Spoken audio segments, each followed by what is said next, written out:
one phone with the fucking thing in a different spot from the usual base so I can potentially see everybody talking and respond to them. Just not having Wi-Fi shit don't work out real well for an internet star.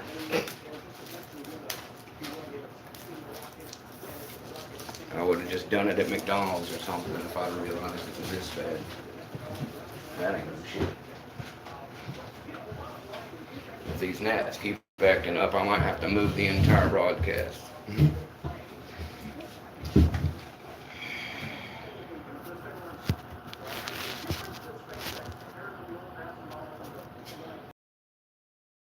If I can get things set up to where I can also see what you guys are going to be saying. I'm probably going to have to cheat and use my Vice as a phone holder. But we are getting set up so we can do a video here. Looks like we'll only be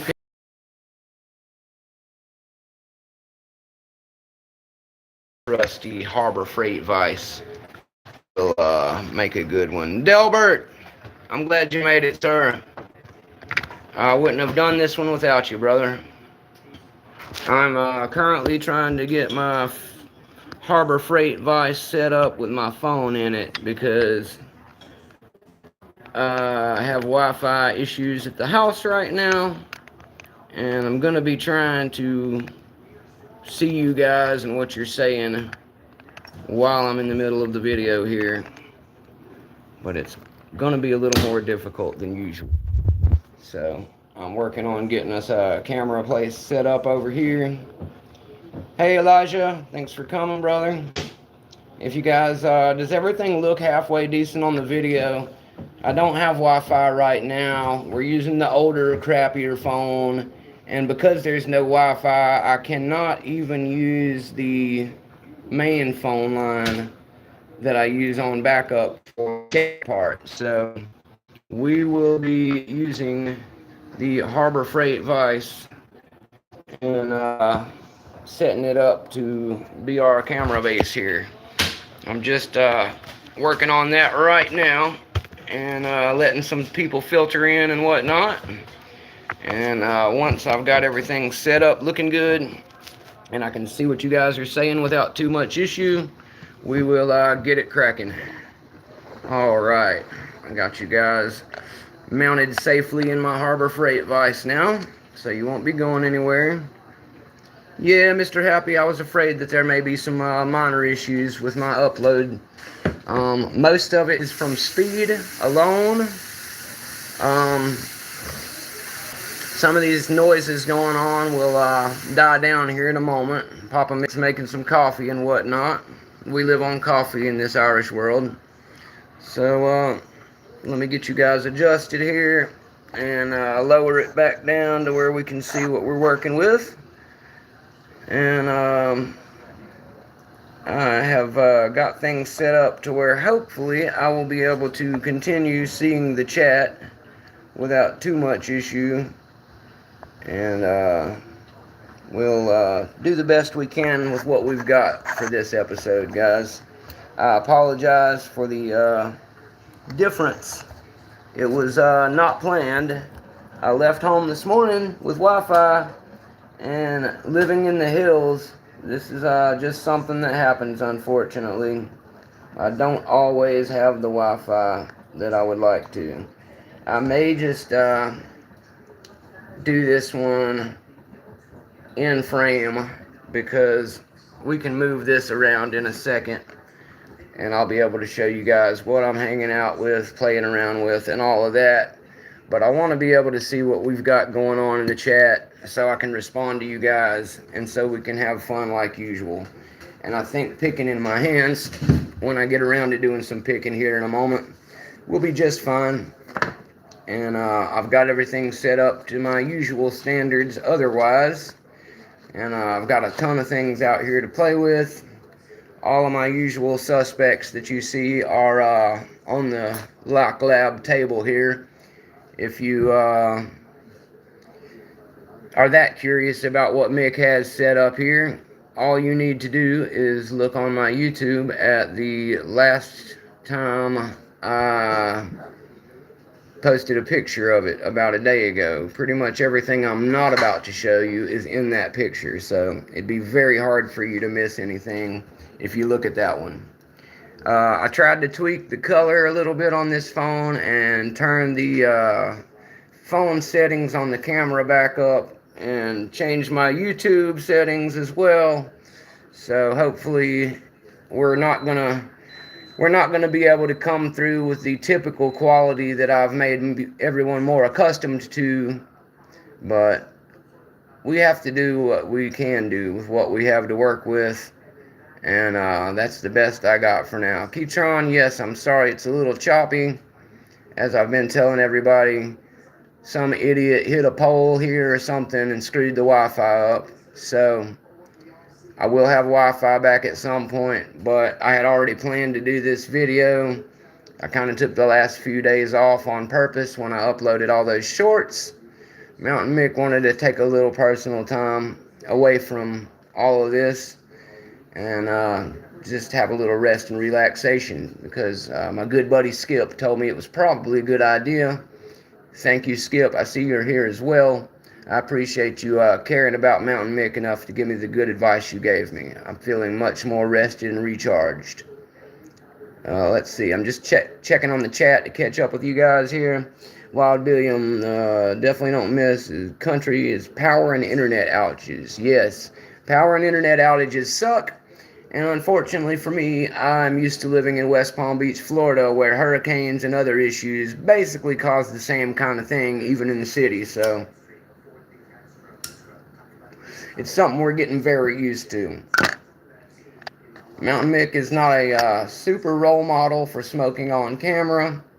He is from the time when McDonald's had ashtrays in them, and in a state like North Carolina where he was raised, we make tobacco locally, and that was more socially acceptable throughout the days of my youth. So, to anyone who does not care for my smoking, I apologize.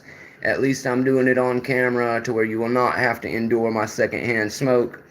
I do vape and try to keep it to the sweet leaf when I can. So I will try not to continue doing that too much.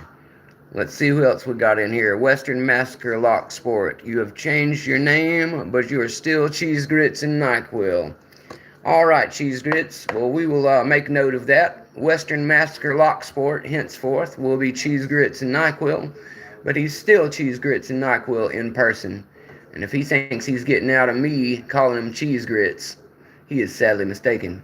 I'm a big fan of him and a big fan of Cheesy Grits. We got Delbert. Glad you made it, Delbert. Big shout out to Delbert, who also is going under the moniker Raking a Raccoon. Make sure you check out Delbert's channel if you have not. He is a great guy, a great friend, and one of the packages I'll be sharing in a moment came from him. So, super mega thanks to Delbert from the Mounta1nM1ck channel. See who else we got here tonight. We have Mr. Happy, of course. Thank you for always supporting me, Mr. Happy. Marissa Griffor, I am doing well, Marissa. Trying to catch up with all of the chatters and people really quick. Welcome to my channel. This is a lock sporting channel for the most part. I generally do picking of locks and showing of lock sport stuff. I also will occasionally be rambling about other things and talking about car and motorcycle stuff, as I have been a lifelong mechanic. I am very well, thank you for asking. Let's see, Delbert says, the weather has been hell. I will agree with you there, sir. It's been nothing but hot or rain where I'm at. We got Keytron. Big shout out to Keytron. Keytron's going to get to go to Rocka, he told me. So, really happy for you about that, Keytron. You better enjoy soaking that up for all of us so I can live vicariously through you. Some guy who's not you, hello. I see that you have also got up in the chat with us. Northeast Tennessee. I am a Western Carolina man, so we are very, very close to each other. I am always happy to see some Appalachian love, sir. And for anyone who's not aware, it is Appalachian. Like apple that you eat and latch in the door. If you're saying it any other way, you're wrong. and I will stand by that till they put me in my grave. There is no A sound in the word Appalachian. Moving on. How close to Lebanon are ya? Me? Oh, you must be asking the other guy. Cheese grits. Okay, just making sure. I noticed that we have a few likes missing so far. If you could help Mick out by adding your number of like up there by double tapping the screen or hitting the big thumbs up when you get a chance. It just helps me to grow the channel and spread Lock Sport as wide and far as possible. So it's free. It doesn't cost anything to send a put a like in there. Also, I will briefly mention that due to several people asking me about it, Mounta1nM1ck has opened his Cash App to the donation possibilities of being able to donate any amount that you see fit. It all will go toward Lock Sport stuff. It will all end up being locks, picks, possibly future handcuffs, and things of the like. Do not feel obligated to do this. It is just there because I have been asked and approached about it a few times, and I wanted to make sure that anybody who wanted to help Mounta1nM1ck out in this Lock Sport adventure felt more than welcome and easy to do so. I'll be looking into other ways to better serve people with that desire in the future. My good buddy, Mr. Happy, is helping me with that. But if you have any questions or concerns about that, either DM me directly, or if you need my cash tag, it is in the description of my channel. I have not been adding it to my videos because honestly, I don't try to push it that hard. It's just something I wanted to mention in case anybody was not aware that I have recently added this ability to the channel so that we can grow a little more. I am currently unemployed and doing my best to make all the good content I can for you guys under the current means that I have. When I get back to Florida in a month or so, I will be full throttle working at another garage, at which point it will be much easier for me to rapidly expand my things. For anybody curious on here right now, without having to check otherwise, my cash tag is the $ like anybody else. Then it is Craig, which is my first name, CRAIG, and then the number is 1366. So hashtag Craig1366. You will see the picture of the Mounta1nM1ck symbol. If that is not what you see, it is the wrong people, and I would advise you to pass it by me beforehand so you don't have any horrible mistakes of sending money to the wrong person. As I said, it's completely optional. I appreciate all the help that I have gotten already from my many friends, including the Lockmail that I'm about to show now. More often than anything else, that is the way people choose to help, and I appreciate it very, very greatly. It moves me every time I get one of these packages, and my gift locks, as everyone who knows me knows, are going to be staying with me forever. Isamu Sushi has made it. Thank you, Sushi, for coming out to hang out with us, brother. Please don't forget to like on your way by or on your way through. I'm glad you stopped in. There will be an upload of this that will take an immensely long time because of my lack of Wi-Fi, sir. But it will be up tomorrow. Feel free to glance back at it then. Thank you for coming through, Sushi. Always a pleasure to see you, brother. Alright, now it's time. We are moving along, and I've done all of the blabbing and whatnot, so let's show the goodies. That's what we're really here for today, so let's get into that. First, I would like to share and show that I got this in the mail today. Many of you know that I live close to an Ace Hardware, which is very nice for me. One of the highest recommended locks I could tell you about for your green belt is this little brass Ace 38mm. For a $12-ish and some change lock, it is immensely secure as far as picking goes. If you have one of these guys on some of your belongings, unless this picker who is attempting to break into it is one of very decent quality skills, they will be frustrated and will likely be trying to cut the shackle, because this is a very formidable lock, especially for the money. So, yes, Sushi, it is very fun to pick.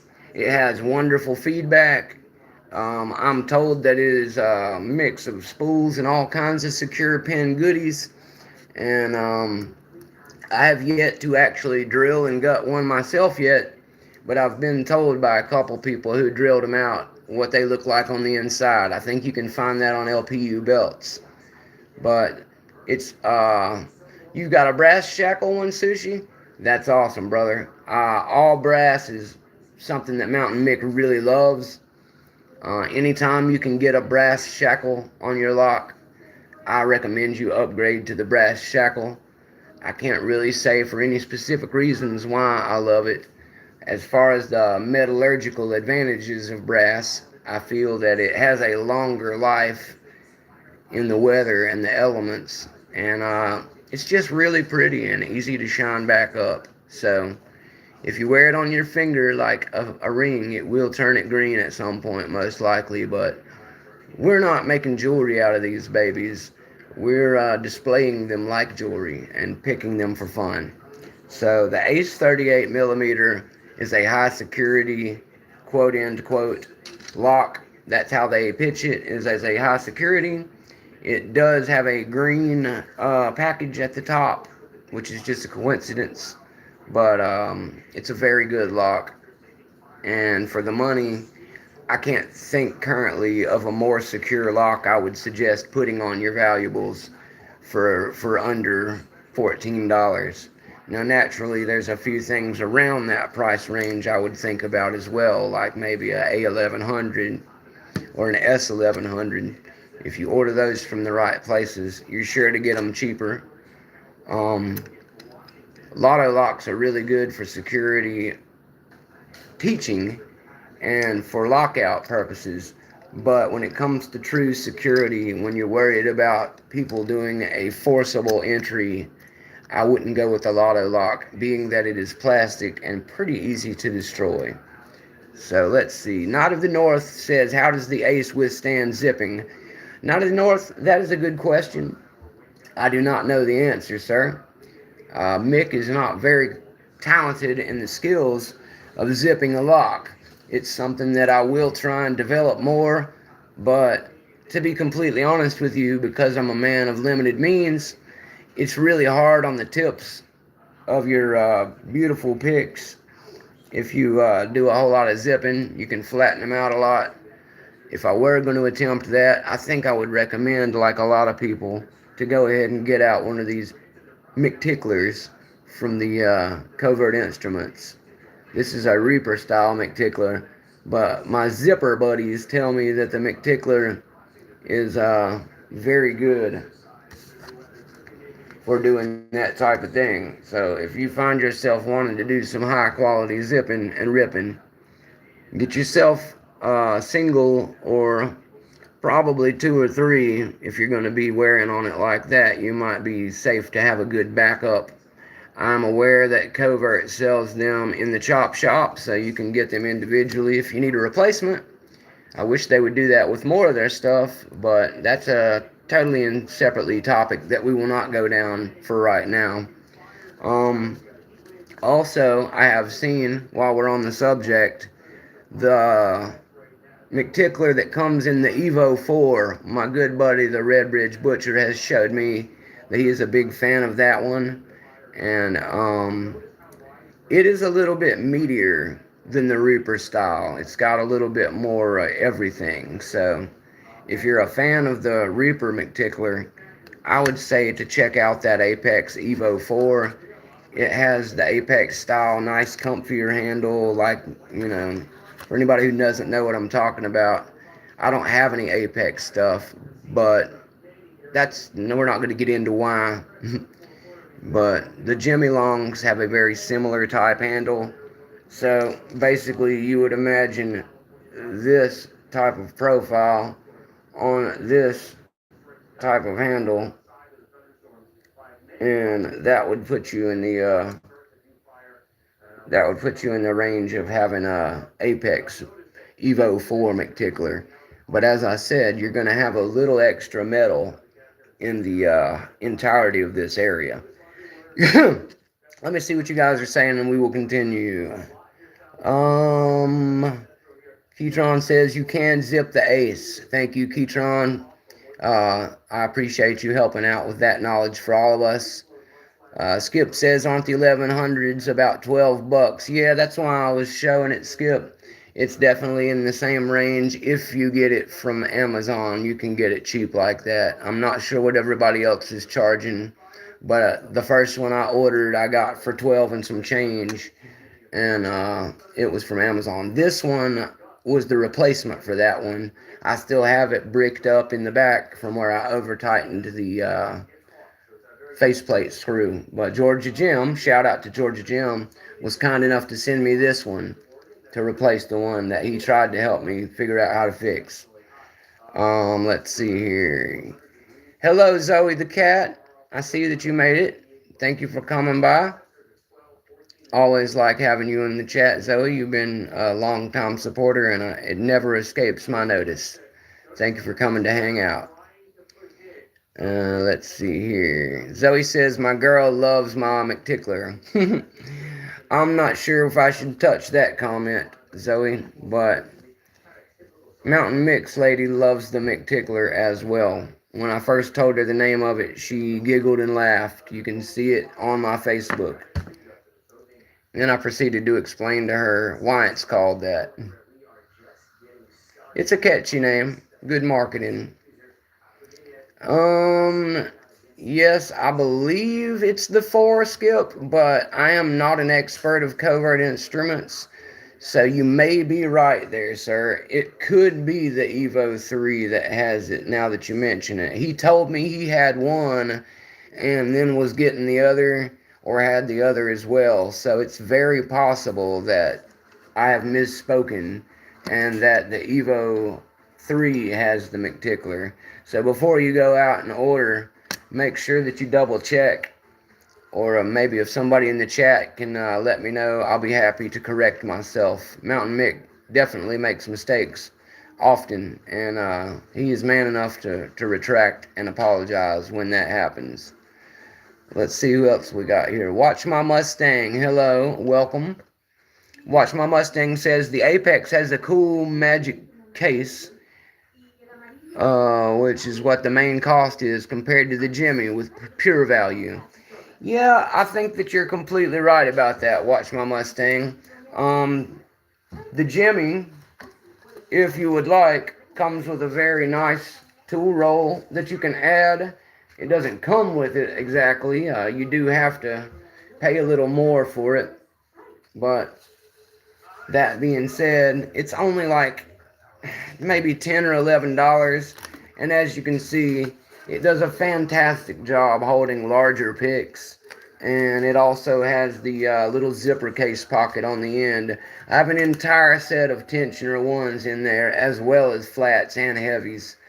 So there's plenty of room to go and to grow when you get these. I will be getting the rest of the Jimmy Longs I don't have right now, and a second tool roll very soon. I think it's amazing that one can have such a high quality pick in their hand and really get it at a steal of a price. I think I spent about $75 or $80 for the entire Jimmy Long kit I just showed. And if I were to order every other Jimmy Long that I don't currently have in the version 5 handles and another tool roll, it would put me just in the neighborhood of about $120 with no discounts applied or anything like that, and shipping and all. So I think that for just north of $200 to get 2 tool roll cases, and it's about 12 picks that I don't have, and I have 7.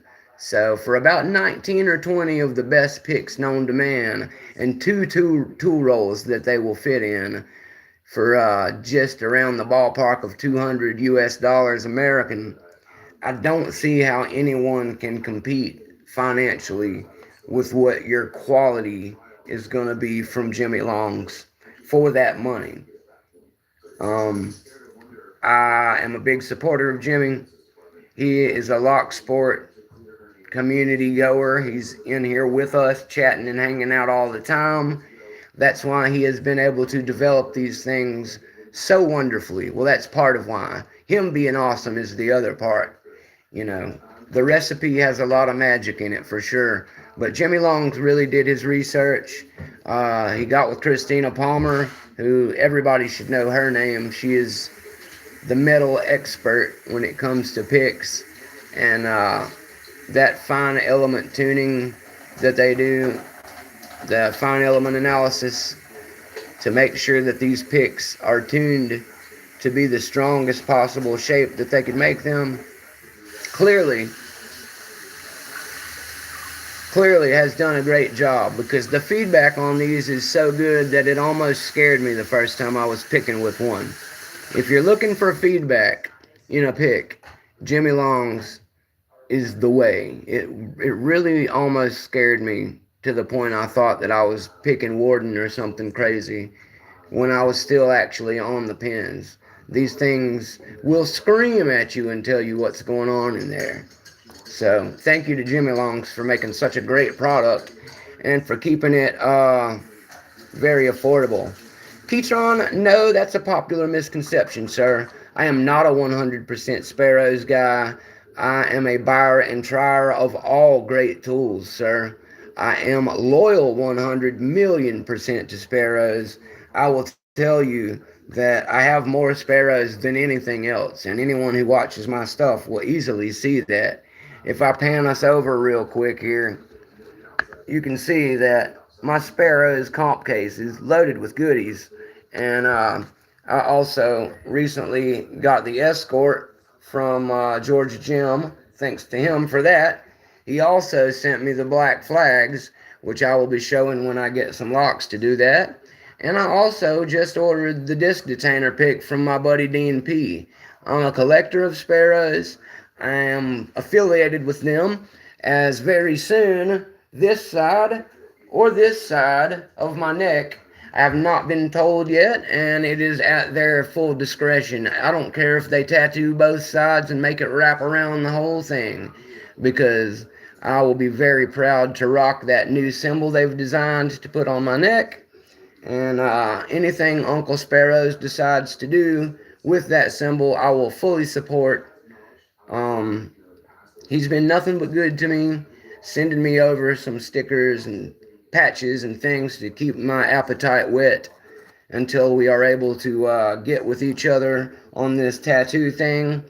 To update everyone on that situation, I did just order my birth certificate, which is necessary for me to get a passport. Uncle S has told me I need a passport and has not told me why. So when somebody like that tells you to get a passport, you just nod and say, yes, sir. So that's where we're at there. And it is very much still in progress.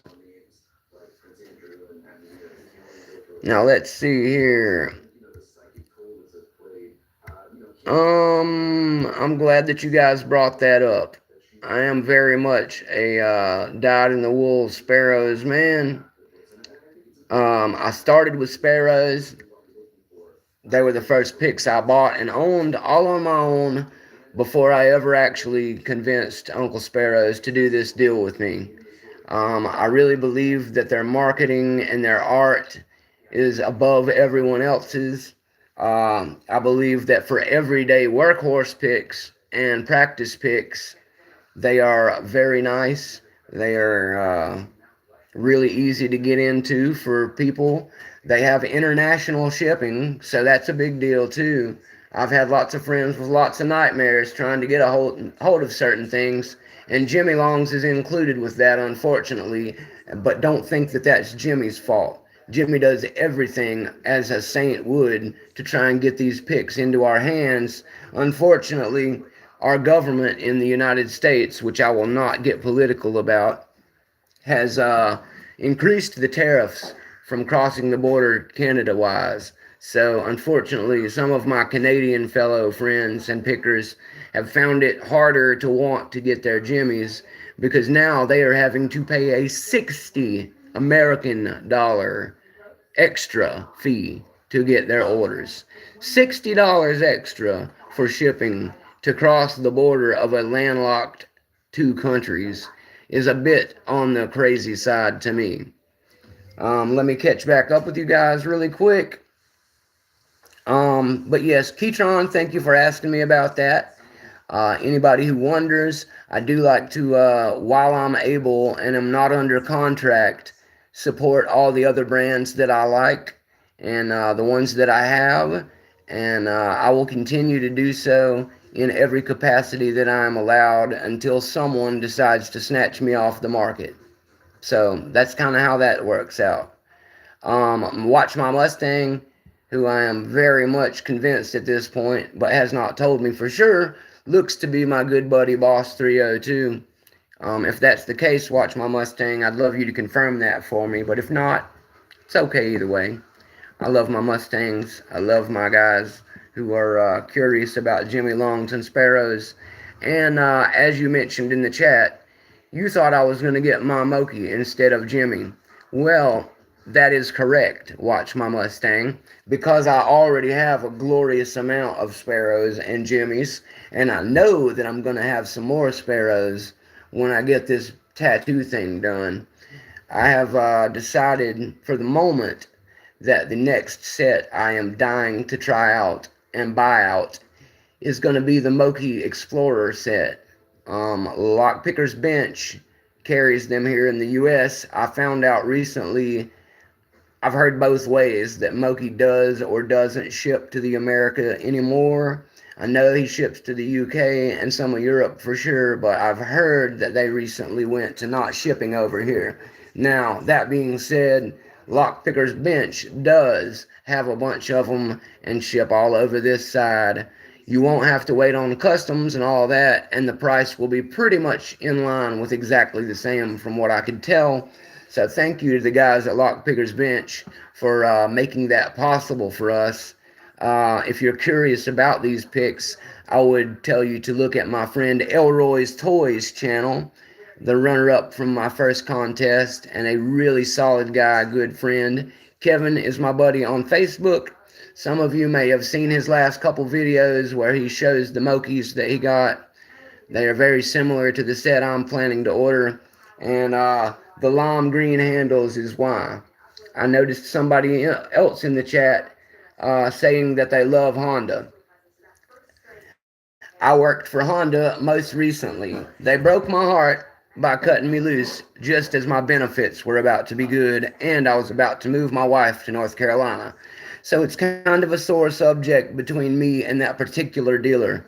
But Honda as a company, I still have massive love for overall.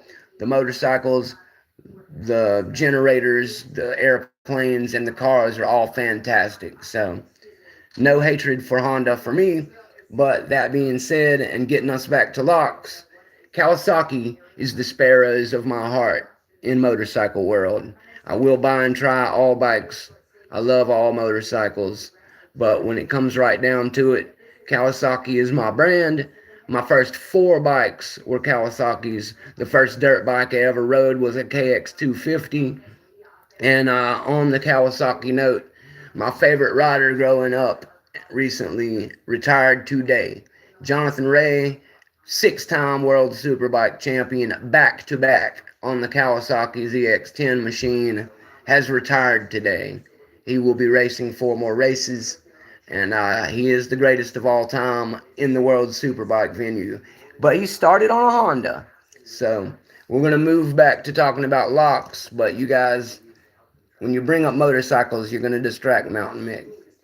So let's see, you getting the rest of Jimmy's, got the Mokis, yes. I will still be getting the rest of the Jimmys immediately after the Mokis. I want to make that clear also. And then, while we're on the subject, I will be getting the full Reaper set third, okay? So for anybody who thinks that Mounta1nM1ck is so loyal to Sparrows that he just trashes Covert and doesn't like them and blah, blah, wah, wah, etc., I hear it 50 times a day. I knew this was going to happen from the moment I made the tattoo on my neck deal. I'm okay with it. I'm doing that because I want you to make me a target for all of the complaints so that I can take Uncle Sparrow's those complaints and say, look, this is what the people want. Let's improve these things that we can, and let's all have a better lock sport experience for it. Now, Covert is the closest to my house of any pick maker in the world. They are in Virginia. I'm in North Carolina. Ergo, paying $15 or whatever they charge for shipping leaves me feeling a little weird about it because I could probably drive there and pick them up for that kind of money. But I'm not here to throw mud at them or sling. What I'm actually trying to do is to tell people that I am a fan of their stuff as well. I have multiple various things that I would tweak and change, much as I do with sparrows. So, don't think that Mounta1nM1ck will not point out when there is an issue with any pick maker and that he is, so close-minded as not to allow himself the best tools from anywhere.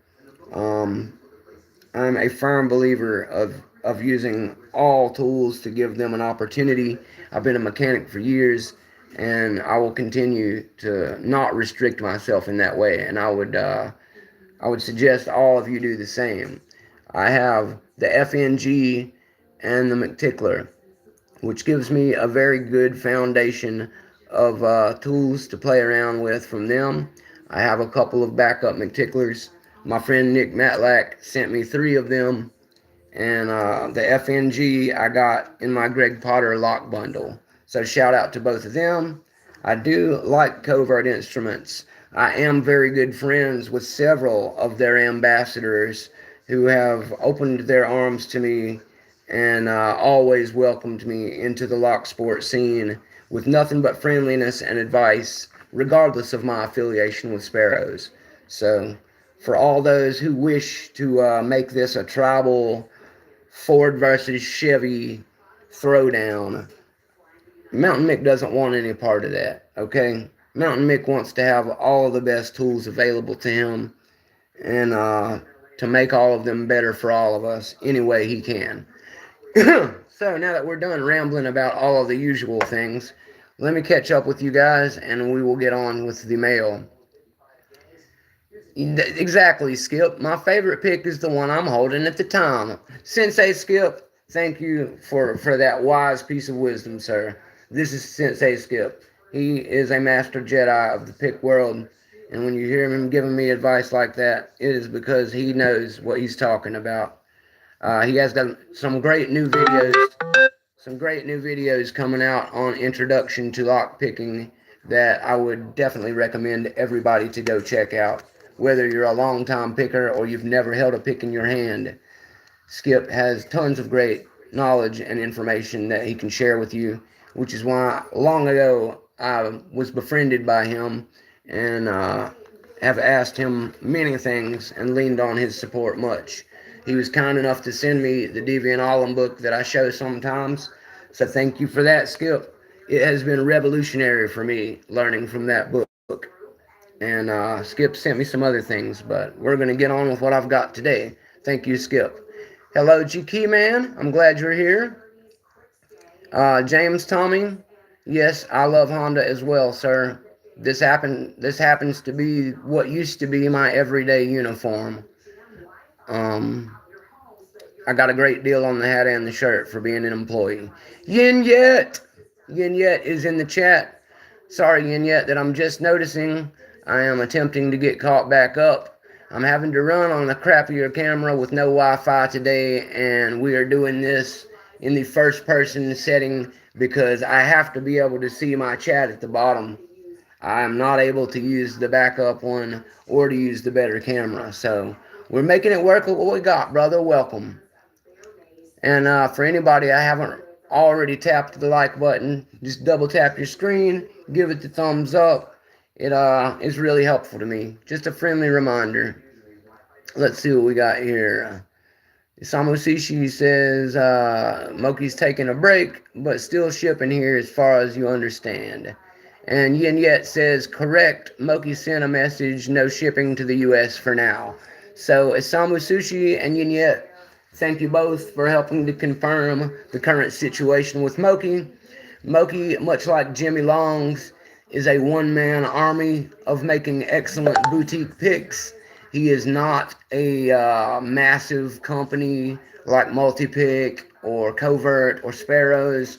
So as with all boutique pick makers, we have to sometimes be patient so they can get the products made and get caught up, because obviously there's a high desire for those things, and to make something of that quality is it's just part of the game, guys. If you want, some mass produced picks that are excellent, there's places for that.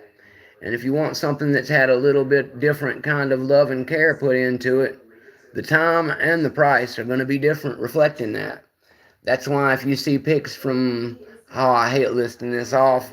Let me grab the book so I don't miss anybody, but that is why when you see private pick makers making picks for people, that is precisely why the picks will be expensive and they will take a while to get a hold of, but they will be chef's kiss fantastic for all of you who like that cliche.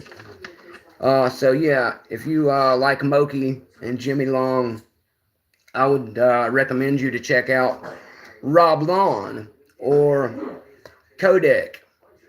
Check out Rat Yoke. Check out Terry B. Pickin. Check out D-Mac. Check out Greyhound, who we'll be talking about just here in a second.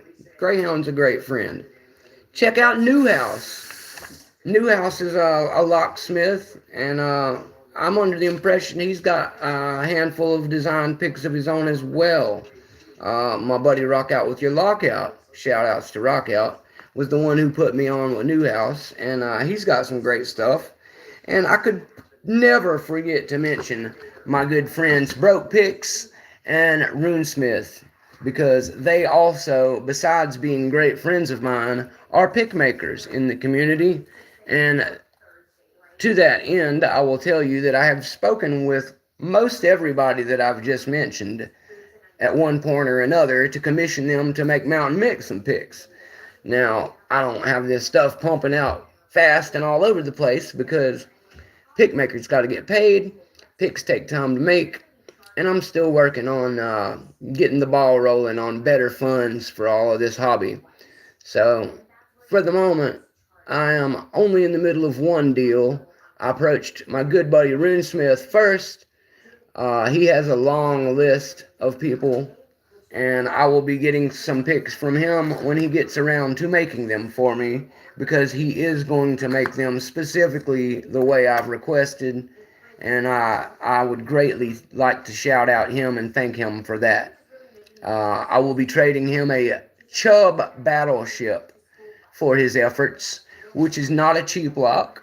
It is a highly regarded lock, and that was the ransom that he requested. When we do barters and lock trades and lock sport, it's always more fun if you can get out of the money game and try to return your lock sporting friend, something really cool that they like. So see what they're into, see what they like. For example, Delbert sent me this package I'm getting ready to show you, and I asked him what I could do for appreciation for him.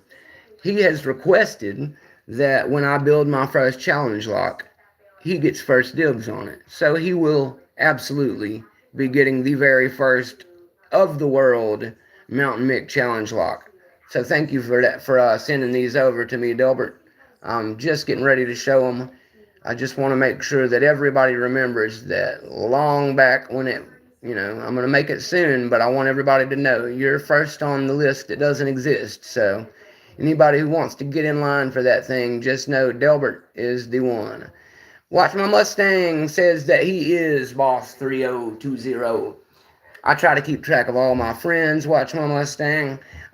Sometimes it's difficult to remember 4 different platforms of names, but Mounta1nM1ck's not that old and hasn't smoked that much ganja yet. So I'm pretty good at telling from people's personalities, etc. how to keep you guys straight from each other. So thanks for dropping by. I don't think I had a chance to let you know I was doing this. If I did, I probably forgot because I was in a hurry. I think maybe I did send you a message actually. Because I remember now you were telling me you've got an idea about pick handles. So I did invite you. See, I told you it all comes back somewhere up there.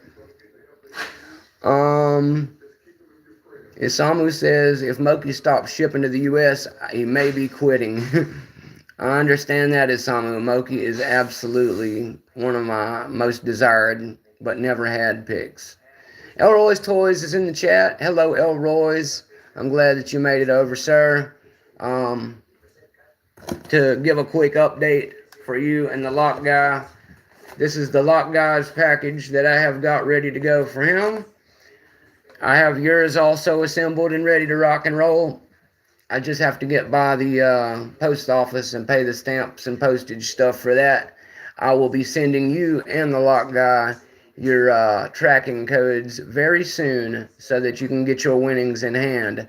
Because as many of you may know, those were the winner and runner-up of my 100 sub contest. This is my lock that represents the grand prize. I got this to commemorate it for myself. It is a Master Lock 77 Lionhead. It is only a 4-pin lock. Make no mistake, Master Lock made better locks then. I still haven't got that thing open, guys. If I did, I'd have showed you. And thanks to everybody who struggled long and hard watching me not open it last time. Now let's see what you guys are talking about. The Reaper set's the best I can confirm, but the handles are short. Yeah, Watch My Mustang. I had seen a guy complaining about the size of them very recently in Reddit, and I advised him that he should probably get some 44 Delta handles and either a Sparrow's Sherman or a Book of Secrets from Lockjaw or the Jimmy Tool Roll. So he has something that will fit it, because he was also a little unhappy that his case was not going to fit when he put the handles on it. And he was actually considering ordering some multi-pick, but he was so discouraged by the size of the handles on the Reaper that he was asking about the multi-pick size. And I had to tell him that while I would still recommend the multi-pick very highly, that likewise I would recommend going ahead and getting those sweet high-low handles that multi-pick has, because they look amazing, and that's the only way Mounta1nM1ck would be picking with them. Let's see here. I don't know any mechanics that only have one kind of tool company in their chest. Yes, Yet. Very true. I have been a mechanic all my life, sir. And I have used everything from Snap-on and Mac to middle tier stuff, Cobalt, Stanley, old Blackhawks and S&Ks that were upper tier stuff. They still last forever because they're fantastic tools. But as many of you know, Mounta1nM1ck also is a huge fan of Harbor Freight. I have the entire set from Quinn, which is the Harbor Freight Pittsburgh tools are going to be your very bottom of the tier level, but they are good. They're good enough. Now, if you're just a hobby guy, that's what I'd go with. If you're using them a little more and doing side work at the house, you're going to want to at least go up to the Quinn set like I have, or something like the Auto Crafts that you can get at Advance. But when you're working all day, every day, and trying to save money, it's nice to start with those things. But there's also the thought that the faster you can accomplish knocking out your work, if you get paid hourly, it doesn't matter. But flat rate is a whole different world where mechanics get paid by the job. So if it says 2 hours in the book, if I take 2 hours, I get paid 2 hours. If I take 5 hours because of some drama, it still only pays 2 hours. However, if I'm really good with my experience and my high dollar tools that make life easier, I can turn 2 hours into 15 minutes. That means for the next hour and 45 minutes, I am all in the butter and the gravy. And that's what you want as a flat rate mechanic. So many of these upper expensive tools that the average man should not buy do matter to us because it's an investment that will pay for itself very rapidly. That is why tools exist from lower to upper tier, because some hobby people can run out and buy the super nice stuff for themselves anyway. More power to them. I would never hate on anybody for going straight to Snap-on and getting everything they have. I feel the same way about picks, and that's why I brought this up. Now let's move on and continue. Lock guy, hello. Glad you made it. I was just showing off your box. I don't know if you saw it or if you didn't. I'm not going to unpack it in front of everybody, but the Lady Lock sticker pack is in there. A couple extra Sparrows stickers are in there. Your 3-up lock that I promised you is in there, as well as the 3-up with the key jammed in it that you wanted to play around with. So I've got it ready to rock and roll. I've just got to get over there and send it out to you. Let's see what else we got. Walt Cade is in the chat. Walt, nice to see you, sir. Thank you for coming to hang out with us.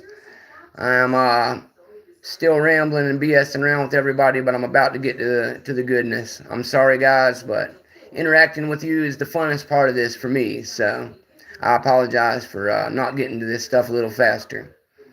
Skip's asking about elephant trunks, and that is going to be why we're going to go ahead and get moving on this as well, so we can talk about this. Zoe says that Zoe has the new house Pumpkin King and Queen. That was what I was talking about, actually, Zoe. The Pumpkin King with your lockout tells me is his new favorite handcuff pick. So if you're into Shackleman and that type of thing, you should check Newhouse out and check out those picks, because obviously they are doing great things. I do not have the experience to tell you from firsthand, but my Shackleman Club buddies tell me that the Pumpkin King and the Pumpkin Queen are must-haves. And everybody seems to be also talking about the elephant trunks, the dog legs and the heavy dog legs in Greyhound profiles. And that is why we're trying to move along here, because that is something I am here to show you today. He also has developed some mediums that I believe are available already. Delbert can answer that for you. And I saw him just the other day teasing in a video that him and Broke Picks have completed the prototype process of making a heavy, or I'm sorry, not a heavy, a deep hook. So Greyhound will have a new deep hook out, and it looks awesome. I saw him using it on a video the other day. And I'm going to be trying these ones I'm about to show you, but I would just like to say that Greyhound is a great friend of mine. I will be appearing on his live again soon. I popped in the other day just to say hey, but I didn't have any locks on me because, as with many days, I was out riding with my father while he does some DoorDash delivery. So I was not able to pick, but it was very nice and very much an honor for me to appear with him briefly. But I will be still getting up with him soon and doing a picking session with him on one of his lives. And while I'm mentioning that, I'll go ahead and tease as well that my good buddy Skip Hambrook, that we've mentioned a few times already, has asked me if he can pop in on live with me soon. So be looking forward to that. Sensei Skip and Mounta1nM1ck will be on a live very soon together. I hope you guys will come out and support us on that one as well. I'm looking forward to it. I'm hoping Skip is looking forward to it as well. We just started talking about it today, and I will really be enjoying having a guest for the first time ever on Mounta1nM1ck. So there you have it. Mounta1nM1ck's first live guest will be Skip Hambrook. So big love to Skip. Always there for me, brother. Let's see what else we got in the chat here. Harbor Freight is my go-to, says Lock Guy. Well, that's because you're a smart man, Lock Guy. We saw how you won that contest, and I am not surprised at all that you would be intelligent enough to use the cheaper stuff when you can. Some specialty tools you need, and things like screwdrivers and pliers and all of that, you can get most of it from Harbor Freight really cheap and never need another one. Now, since I screwed up and mentioned pliers, I will say 1nM1ck pliers from Germany are the business. They are the ones I will pay top dollar money for as a mechanic, a plumber, a carpenter, or anyone like that. If you want to use the top shelf best pliers and sliding wrench plier mouth type pliers and all that type of thing, the Cobra from Nipex with a K is the way to go. Can't get any better than a Nipex. So, I'm going to keep looking at you guys' chat and trying to keep up, but I want to get to showing some stuff here. It's been an hour, and I promised Lockmail, so I like to deliver. I wanted to show this because I showed that Ace Hardware down the street where I bought my Ace 38mm sent me some mail. Okay, so if you're in Ace Hardware ordering and things, you can go ahead and give them your email address and your home address and phone number and join their little rewards club. So there's a scanner right here for the rewards club. And this is the first time I've got any physical mail from them. That was probably a little over a month ago. So they're not going to bomb your mailbox with a bunch of stuff, guys. This is literally the first mail they've sent me in a month and a half. I do get emails about weekly, just like I do from Harbor Freight. And I appreciate those emails because there's always a bunch of mega discounts in there. And anytime I can save $1, I need to, because Mounta1nM1ck has family to feed and hobby addictions to feed. So every one of them dollars has to be stretched. And I'm talking Stretch Armstrong 90s stretched. So this one says, "Dear Craig, we want to help you unlock all the savings and benefits of Ace Rewards program. Let's start with a special gift that personalized for your home. Bring the coupon below to our store and get a free basic single-sided house key." How cool is that, guys? For lock sporters, I gotta tell you, that is a really cool gift to end up with, guys. If you get the Ace Hardware sign up, you're gonna get one of these things and you can get yourself a free key made. So I would, it's got to be a single-sided, like a quick set KW1. But as I've told you guys many times recently, Mounta1nM1ck's favorite lock he's been playing with lately is a Mark Slimline USA. And I got the key sitting here. It's a KW1. So if I didn't have a key to this, or if I wanted to maybe have a different one made matching a different key that I have, I would take a different key and tell them to cut it on a blank that will look kind of like this. And guess what? Then my sweet practice lock would no longer have just one key set up. I would have a whole nother setup too that I could use for a key. Now, of course, you don't need a key on a grub screwed one because you can dump everything out anyway. But it's really cool to have a key to help you decide which ones you want to put in which spot. And it's also very handy when rebuilding the lock to have a key in the core. So, really cool that Ace would include something like that. Just wanted to share a few ideas I had about that as well. Moving on, they also have some benefits and other things, blah, blah, etc., like pretty much everybody does with rewards programs. But they also included 2 other coupons, which include 10% off of my next purchase. 10% off is always nice to get, no matter what you're getting. And it doesn't have any requirement on the price. So I could potentially get, $1.20 off of a $12 lock. And I do want to get another Ace lock. So I'll be holding on to this and using it pretty soon. Also, it has a $5 off of my next 25 or larger purchase. So, hypothetically speaking, if it was $25, $5 off, that's 20%.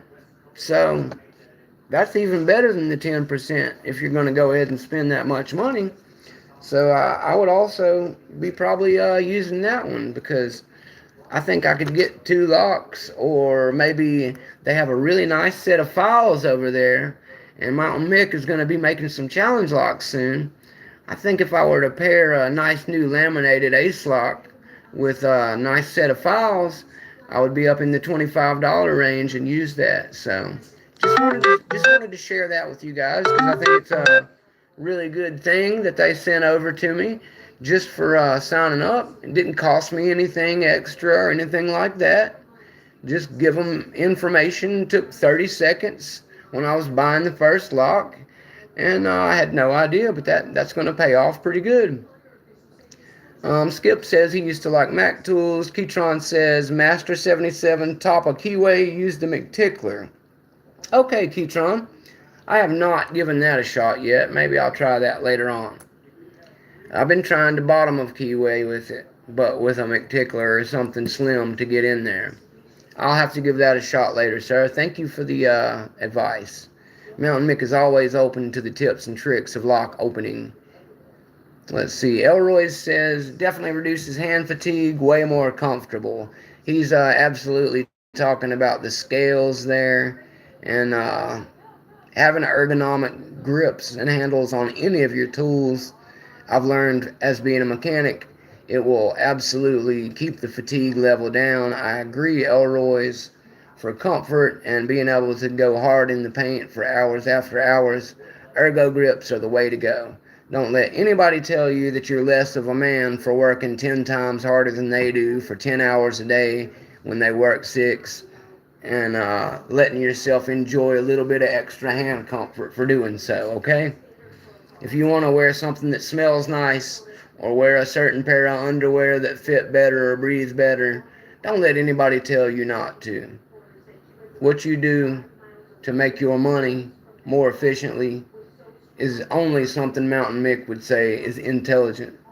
So, just wanted to share that with you. Let's see here. Greyhound DM me. Is Greyhound in here? I didn't see him pop in here. Greyhound, if you are here, welcome. I'm glad you made it, sir. I meant to invite you personally, but I'm foolish and forgot sometimes. Let's see. Terraphon. Yeah, I have been on for an hour, Terraphon. The good news is I've been running my silly mouth for so much that all I've really shown so far is the Ace Hardware mail. Let's see. Not by the hair of my shimmy shim shim. I like it, Terraphon. Zoe, I'm sorry that you're out of here and you have work early. Thank you for coming by and hanging out. I'll have everything posted tomorrow. I apologize for not getting some of it up here earlier for you to see. It will be uploaded tomorrow. So thanks for coming and hanging out. On the bright side, you'll be able to zoom through all of this and just get down to the business when you watch tomorrow. So appreciate the support as always, Zoe. Don't be McTickling the wife too hard or the girl too hard. Making jokes about McTicklers. Let's see what else we got here. Things are good. Yeah, Terraphon and Cheese Grits, Western Massacre Lock Sport. If you're getting into making locks right now, challenge locks, and designing your own pins, they both, Terraphon and Cheese Grits, have some really good stuff going on with their pins. Cheese Grits has some really great videos on his channel showing how he makes his.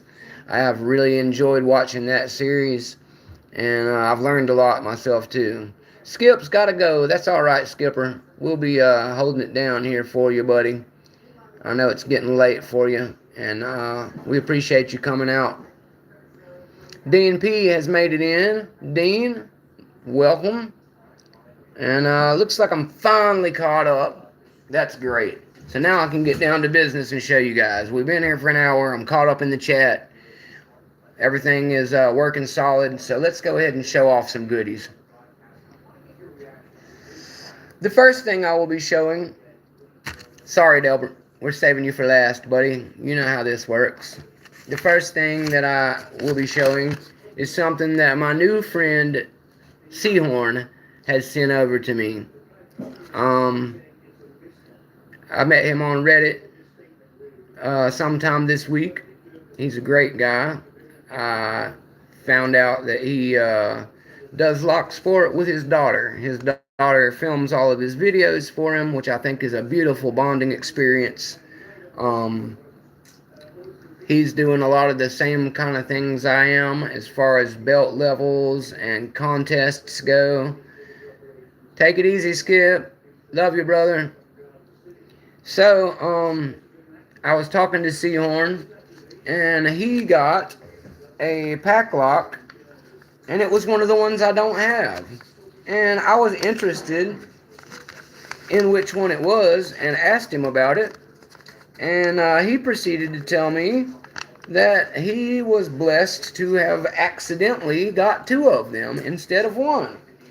So, in the spirit of lock sport and good friendliness, my new friend S3horn3 has been ever so kind as to send me over the extra lock that he got.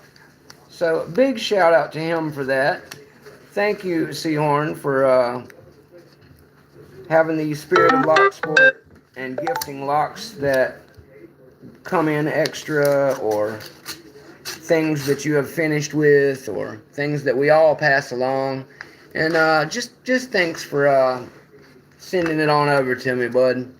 Mounta1nM1ck highly appreciates every time one of you goes out of your way to send me something cool to show off on the channel, which is precisely why we have these live lock mails, so I can get a chance to show my goodies off to you guys, and so that I can really get a chance to properly thank the people that do.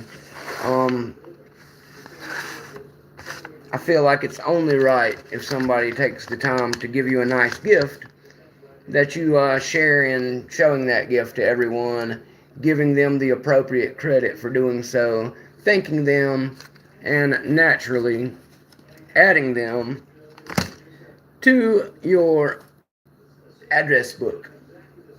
If you do not have an address book for lock sport and a bunch of mailing friends, Mounta1nM1ck highly suggests that you make more friends, be more social, be more supportive. You're going to enjoy it, because friends are great to have. You know, the friends who send you stuff are really cool, and we appreciate every single one of them, but we do not need you to send us stuff for us to be friends. Mounta1nM1ck loves all of his friends, okay? Just want you guys to know that. I appreciate every blessing I receive, but I don't want anyone to ever feel entitled to send me something, or feel like that you have to send me something for us to be friends. I will help you just the same as I would anyone else. Anybody who knows me knows that. And it's just a little practice that I like to make to keep the addresses of all my lock mailers, so that way, when Mounta1nM1ck is in a better position a little further down the road, and has and has himself made some of these beautiful Mounta1nM1ck patches here, for starters, I'll be getting a bunch of different swag made up at some point, and all the people who are in that book will be receiving this stuff, okay? If you've ever sent me something, Mounta1nM1ck has your return address. Mounta1nM1ck will be sending you an appreciation package. If you want one of these patches, and you are one of those people, fear not, because you will be the first group of people, outside of myself and Mr. Happy, who sent me this first one of one. He was so kind to have it made, but did not have himself one made, and I really wish he had. So when I get them made in bulk, please believe me when I say it, Mr. Happy will be getting the first. I was hoping that I got the second, as it was. but he's a great friend. And Red Bridge Butcher, he is the one who made the symbol for me. Okay, so this cool symbol that you see that we use at Mounta1nM1ck, Blake was the one that made that. And he will be getting any of the swag that I use on anything free of charge as appreciation for making that for me and for our channel. Okay, I will not be charging my friends for things they already did for me as a favor. That's a dirtbag move. I would encourage everyone to be the same type of way. We're friends, right? We're not trying to benefit from each other. We're trying to benefit with each other. So, let's see here. S3horn sent me one of these things, alright? Is everybody still good in the chat there? I don't know if my chat froze or if you guys are just watching and not typing. So if somebody could just throw me a little sign, I would appreciate knowing that you guys are still able to do so. So I will continue to talk in the meantime while I do that and wait to see if you guys are still... Okay, just making sure, Dean, Elijah, thank you very much. I was just making sure I wasn't getting froze out here. Because with my no Wi-Fi, I'm just worried. It's okay, Sushi. It's not mandatory to blow the chat up, you guys. I was just making sure I didn't lose you because of the current Wi-Fi situation. So, S3horn sent me this 100A pack lock. Exactly, Keytron. I do the same thing. I'm usually both hands full picking when I watch some of the lives that I watch. It makes it a little harder to engage in chat, but that's okay. We all understand what it's like to need to get your pick on. So, you do your thing, brother. Don't you worry. I'm just happy you're here. Same with you, Sushi. You're always supportive with people and leave it running even when you're busy with other stuff. And we all appreciate that type of support. So, it looks like this one is so new. Check this out, guys. This one is so new that you can still see the blue. I tell people about that blue Loctite in locks all the time. When you go to first disassemble a lock, the screws will be a little difficult to back out that first time. So make sure that you have something that fits right in this hole. And I don't mean kind of fits, I mean fits good. Because if you do not have something that fits good, and you need to use that much torque, you may strip out anything that's aluminum like this probably is. It may be steel, but it looks aluminum to me. And trust me, from a mechanic's perspective, if the hardware is aluminum, it is super soft like brass. You want to baby that stuff or you will have a stripped out piece. And stripping might be fun in a lot of places, but in hardware it is not. It is just a nightmare that will cost you more time and more replacement of products. Try to always use the right tool for the job, and you won't have that issue. Dean says he'd like to see toe lock picking. Well, Dean, much like my hands, I have an ungodly size of foot. I wear a size 12, and I'm only 5'9". I wear double XL gloves. So, I don't know what happened in the gene pool over here at Mounta1nM1ck's Mountain, but I was blessed with large hands and feet. That's all we're going to say. You know what they say about a man with large feet? He has to wear large socks. So I have this 100A. I can tell just looking in there that it looks like a serrated key pin on number 1. So that should be fun. Rarely do I look at the keys or look into what is on the bitting or on the security pin set up until after I've played with it a little bit. But for the sake of hanging out with you guys, I will be looking into it a little and showing it to you. So without further ado, let's make sure that we show the key bitting so everybody can ooh and ah. This is the key bitting. Let me see if I can get a little better focus going for you guys here. Come on, camera. This seems to happen for everybody in lock sport, which is why I prefer to use my good camera, because it does this instantly, whereas this one, not so much. But I think you guys got a pretty good, exactly, Dean, I do have big socks. I got big socks, big shoes, and big gloves. No gloves, no loves. So, let's see what we got here. We got, it's trying to a little bit. We got a 1 that looks like a super low cut. And that might be a no lift there. We got a 2 that goes up a little more. A 3 that goes up than that. A 4 that is a high lift.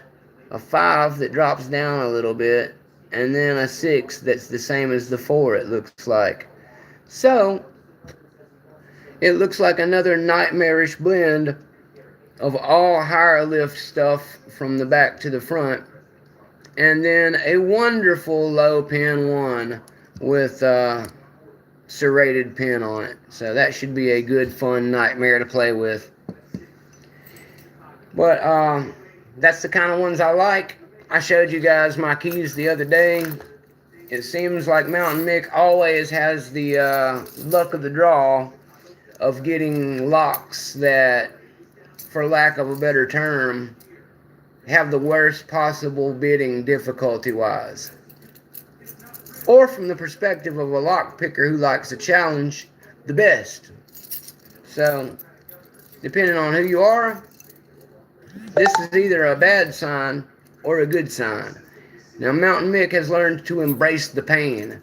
When I see crazy bidding and tough stuff like that, the only thought I have in my head is, it's going to take me forever to open that thing. And that's what I want.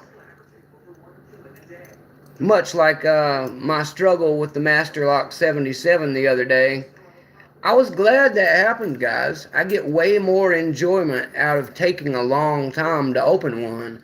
The pop is more satisfying. I learn a lot more. And it helps to justify the price of more expensive locks that you purchase. When you buy a $40 lock and pop it open 3 times in the first 10 minutes, it just kind of is, it kind of fizzles down. It kind of makes you feel like, oh man, I wish they'd have gave me one of those super jagged ones that was hard to pick. Then I'd still be fighting it the first time right now. So, I feel blessed to be an often receiver of the harder ones like that. Anyway, just wanted to add my keys over here to the Mounta1nM1ck Classics set of keys. It looks like the code on the key is also on there. It has Packlock Pro written on one side, and the back side of both is engraved with what I can only imagine is a code that corresponds to the setup, but is not obviously the actual numbers for the cutting. So 93816 is the 5 number that we have for that. Now, thank you for sending me this pack lock, JD. I will be showing it again soon with me picking it. And I will be sure to give you a shout out to your YouTube channel, because I believe you told me that it was under another name, and I'm using your Reddit name. So I will be sure to also add your YouTube name and send people over your way to enjoy you as well, sir. Let's see what everybody's saying really quick. Let's see. Everybody says low 1 with a double click. Yep. Thanks for oohing and ahhing, Osamu Sushi. I do ooh and ah myself, so I'm glad I could share some oohs and ahs with you, sir. It does look like fun picking. Dean says tough bidding feels better when you get an open. I completely agree, Dean. That's why we do this. If it was easy and everybody could do it, it would be no fun, and we would be done learning and doing it and bored within the first week. So, big thanks to all the makers of locks in the world. They keep us entertained and with something fun to do that keeps us out of trouble and gives us a lot of relief from stress. Mr. Happy says he got his SEPA 500p and his 410 Pro today. Awesome, Mr. Happy. I still have my 410 Pro here. I'm glad you were able to get yours.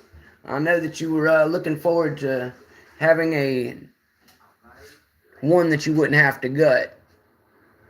So I'm glad that I could help you figure out that. For anybody who does not know, our good friend Chuck Soup has a video of himself opening one of these with a Sparrow's city rake, which I don't have one of in a regular pick, but I do have the Escort with city rake. I have not been able to reproduce his results, so make no surprise there. But if you would like to see what it looks like when somebody absolutely slays one of these things with one of these, go check out my videos from Friends playlist or just pull up Chuck Soup. Chuck has that video up. It is amazing. He is a rock star. He got his 200K patch for that open. And for anybody who is not aware, like myself that was not aware before, and like Mr. Happy who was not aware, you can get your 200K for opening either one of these locks, which I did know. You can use the 90A Pro. It must be the Pro. And you can use the PL410 Pro. But you don't have to gut the PL410 because it is unguttable lotto. And that will save you a little bit of time. But the number one rule of thumb to follow is the key will have a 200K etched on it. These are my keys for those two locks. They look almost identical for a good reason, because inside, other than the change of bitting, they are identical. Now, that is also why I wanted to get this other pack lock that JD was so kind to send me, because I'm a collector of all locks. I have become very fond of pack lock. They are one of the only American-made locks left in the world. They are in the Pacific Northwest, and as a community, we are fond of them because they are with us. The president of Packlock is in Reddit under Packlock Prez. He's a very active listener and a very active participator in the community, which, much like what we were talking about with the pick makers like Jimmy earlier, is a fantastic thing. So big thanks to Packlock for being so cool to participate with us and to help themselves by allowing us to continue proving how difficult it truly is to overcome picking a pack lock. I will tell you, if I was trying to secure something, a pack lock would definitely be one of my considerations, because, you know, the shackle part, you have to try and overcome some other ways. But if you're going to just use a standard shackle type lock and you're worried about picking security, the Packlock Pro series is phenomenal. I have yet to open either one of the two that I have. I am not the greatest picker in the world by any stretch of the imagination, but I'll be very excited to open my 200K when the time comes that I do get it open. Let me catch up with you guys really quick, and I will get to the actual last package that I'm going to be showing tonight. Delbert says he's going to have to get himself a Peterson pick for free. Yes, Delbert, the free Peterson pick, since you brought it up, I will show it really quick. The Peterson free pick. I got this from Door and Lock Tips. He is a locksmith by trade. He is from North Carolina, my home state. He actually lives about an hour away from me. So, me and him have become fast friends. He works with Ken Peterson directly. Ken was the one who sent all of these over to him. And I'll tell you guys a little inside information. He's getting some more. He told me today that Ken has agreed to send him 900 more pics. I've also been told that there will be a mix of a couple other profiles in the 900 besides the one that I've got.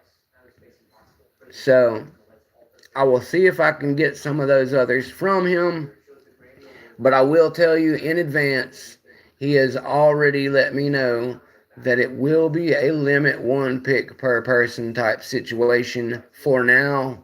I don't know what he's going to do with that. You would have to ask him, but his channel is very nice. He shares lots of good information. I always like to support any lock picker I can help, especially a locksmith, because of how much they've done to help include us in the fun without crying about us enjoying it and trying to totally stonewall us out of the trade.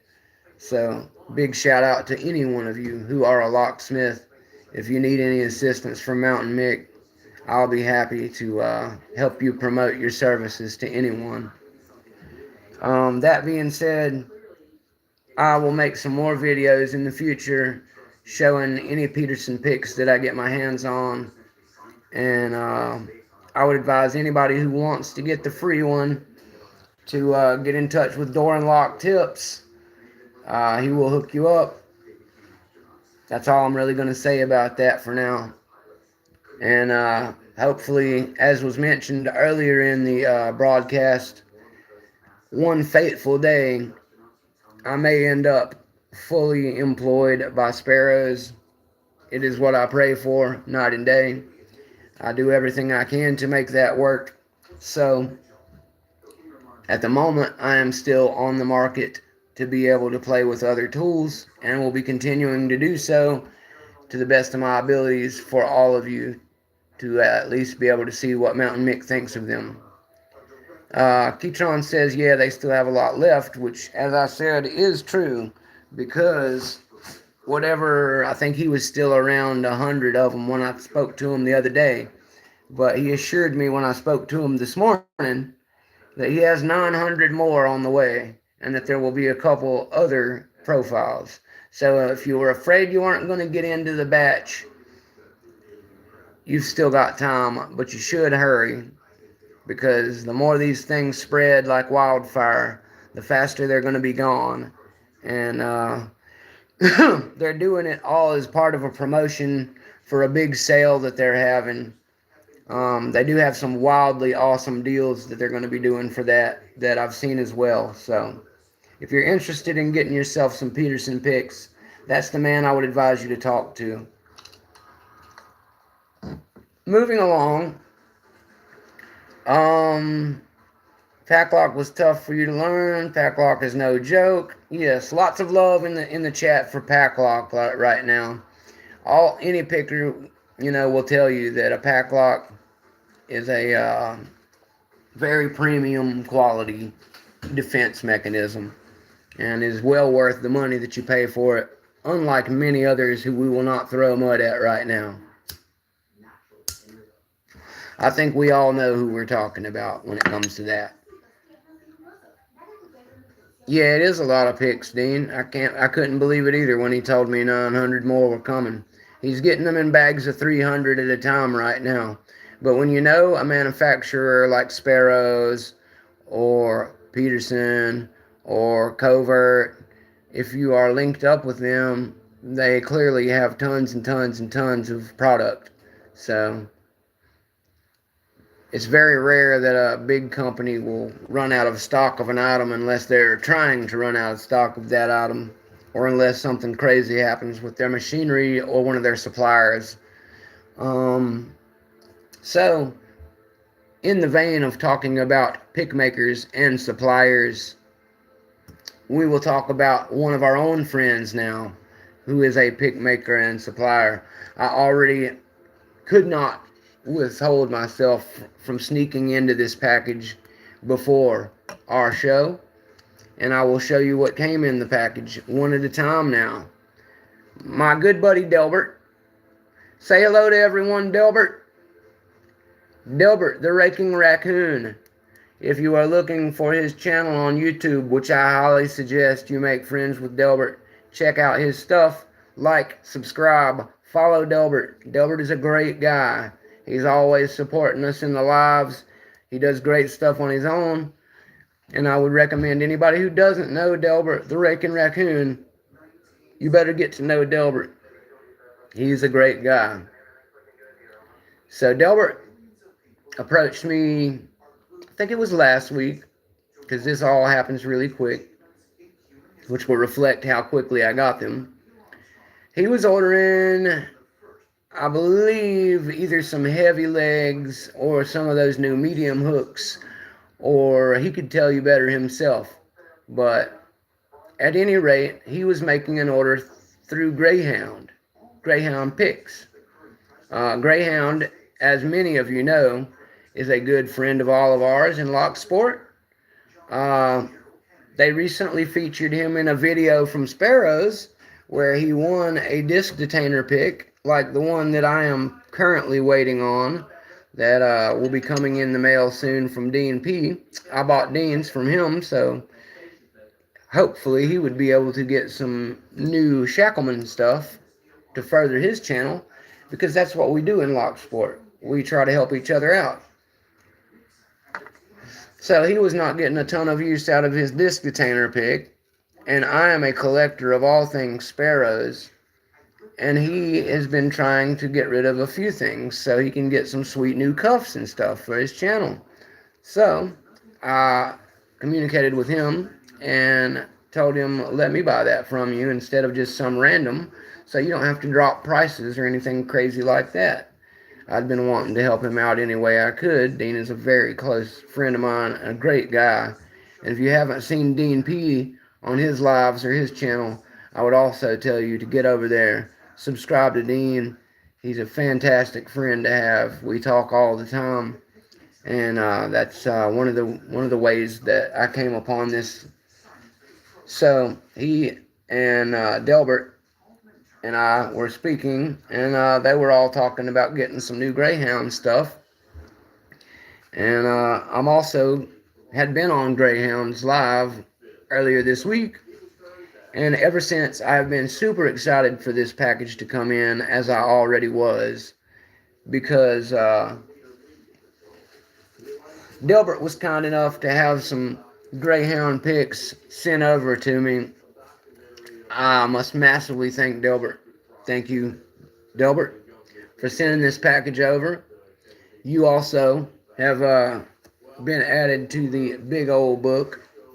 And let me see if I can get to just yours without showing anything here. It'll probably be too hard for me to do that, but rest assured there is a big note right beside Delbert's address that says he has requested the first Mounta1nM1ck challenge lock, and he will be getting it. Mate and Locks, hello, it is Ghost.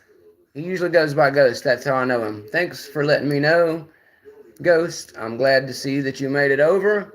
You're actually here just in time for the main reveal part of the video. The only thing you really missed thus far is I was showing off this sweet new pack lock that I got from my buddy S3horn3.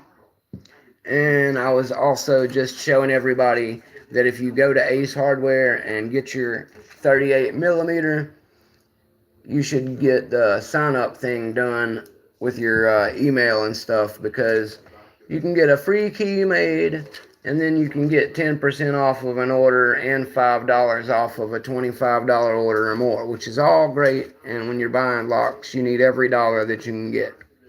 So that's what you've missed. Welcome. Thank you for stopping by. Please hit the like button if you have not already. I think you probably did. We're at 13 of 13 at the moment on my screen. Thank you, everybody who did like. If anybody somehow isn't subscribed, please do, because we are at 203 before this video. And as many of you already know, at 250, we will be having our next subscriber contest giveaway. It will be available to all countries, all planets. Anybody who can see this is eligible to win the prize for that one. I will be going over that one again as soon as I'm finished showing what I'm about to show. So anybody curious about that, remain patient. Mounta1nM1ck will be going back over the 250 since we are approaching it very quickly now. And I'm very happy about the way the timing lined up, because as I mentioned earlier, I am just now getting to mailing out the winner and runner-up prizes for my first 100 sub giveaway. Everything finally came in. I have everything boxed and ready to go. I just have to get by the post office. So let me see what you guys are saying here really quick. Glad that you made it over, Ghost. I hope you enjoy the rest of the show. Keytron says, be aware of the knockoffs of Chinese warded picks that are paper thin that bend easily. And I believe he's saying that because my buddy Watch My Mustang said he found the Sparrow's warded skeleton key set for $4. It doesn't have the name, but the logo is unmistakable. Yeah, Watch My Mustang. That's something you're going to have to decide on your own, brother. I'm not really looking at it, so it'd be hard for me to tell. But that unmistakable logo, unfortunately, may be easy for some of the people who were nefarious to try and copy and punch into that thing without too much trouble. Also, the main reason I would advise against something like that is because when you order directly from Sparrows, you will not only get the warded and wafer set. I don't have it yet, or I would show you, but I'm going to be getting it myself for the reason I'm about to tell you. When you get the actual set, it comes in a really nice zipper case that is of a square shape, and it has the classic, let me show you real quick for anybody who doesn't know. It would have the classic Sparrows, more like on what is on the Big Mat or on my comp case here, logo on it. If you get the warded and wafer set, which I will be getting myself, it isn't that expensive. I think it's like maybe 15 or 20 bucks American for the whole set. That way you'll know you're getting something that's brand new, that is a high quality, and is going to come with that really sweet case. So that is what I would recommend there, sir. I'm always one for saving money, but you also, as Keytron recommended, need to make sure that you aren't accidentally buying some cheap Chinesium knockoff where somebody is preying on our love for wonderful Sparrows items. So if it is legitimate, that's a good deal. If you don't care about the case, or you want some spares to carry around, I would say go for it. So I'm neither saying don't or do. I'm just telling you reasons to do either or either, whichever of those you prefer. Anyway, cheap knockoffs, just like the covered instrument knockoffs from overseas. Yeah, that's probably the case, Sushi. Let's see. Chinese Sparrows set. That's what it sounds like, Dean. Bendy picks. Ace should advertise more on that. Yes, they should. I completely agree with you on that, mate Locks. Ace doesn't do a lot of advertising from what I've seen, but as I was telling you guys, I didn't have to pay for that or anything. You know, it's just like one of those reward clubs that you sign up for like in anywhere else. So they got my information as I was buying the 38 millimeter.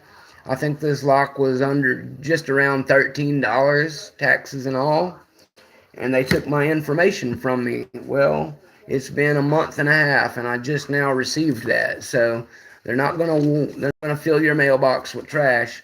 But I do appreciate them sending this to me because it has a free key, like a house key. And I think you mentioned me saying it, but a one-sided house key is I could get a copy of like my Quickset KW1 for this Mark Slimline and purposely not get it keyed this way, but have it keyed like something else that I have that is a 5-pin. And that way I would have another key to set up my pinning on that lock with and still have the ability to open it with a lock. Now, as I mentioned also, on a grub screwed lock, it's easy to dump everything out anyway, so no biggie. But it's always nice to have a key when you're reworking your practice lock. So, Watch My Mustang says I already have a set of warded picks. I just found it funny how blatantly they ripped the logo off. It popped up in one of the stupid Temu ads. Yeah, that's what happens, brother. The Chinese, their laws don't apply the same ours do. So you can believe that anything in the world that's profitable, they've got a knockoff of somewhere out there. I was just hearing on the news yesterday about how all these Labubu buyers, I don't know if you guys know what a Labubu is, but apparently it's some kind of freaky looking little Furby doll knockoff type of new toy that's all the big craze right now. And they make them all different looking like Pokemons. So, of course, people are collecting them, and it's become one of those big, what was the movie with Arnold, Jingle All the Way, where they're trying to get that one action figure for the son? It's kind of like that, only with the Labubus. So, apparently there's a bunch of fakes and counterfeits marketing going around. People are fighting over them in the stores and getting ripped off by other people, and it's a shame that that's the way capitalism turns out sometimes. But, you know, like with anything else, do your market research. Make sure you order from someone reputable. If you're dealing with people on a private end, just be careful when you do private sale stuff, guys. I had a friend who bought a black belt level lock yesterday on Facebook Marketplace. He got it for like, I think he said 10 or 15 bucks, okay? It was a Swedish Asa Abloy lock.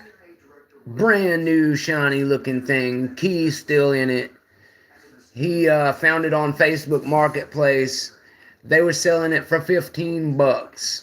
So he got a black belt Abloy lock for $15, okay? He also was as suspicious as any of us when he first heard about it. But he rode out there to meet the people. They actually had it. And he got a hell of a deal. So sometimes it's not too good to be true. It's just too good.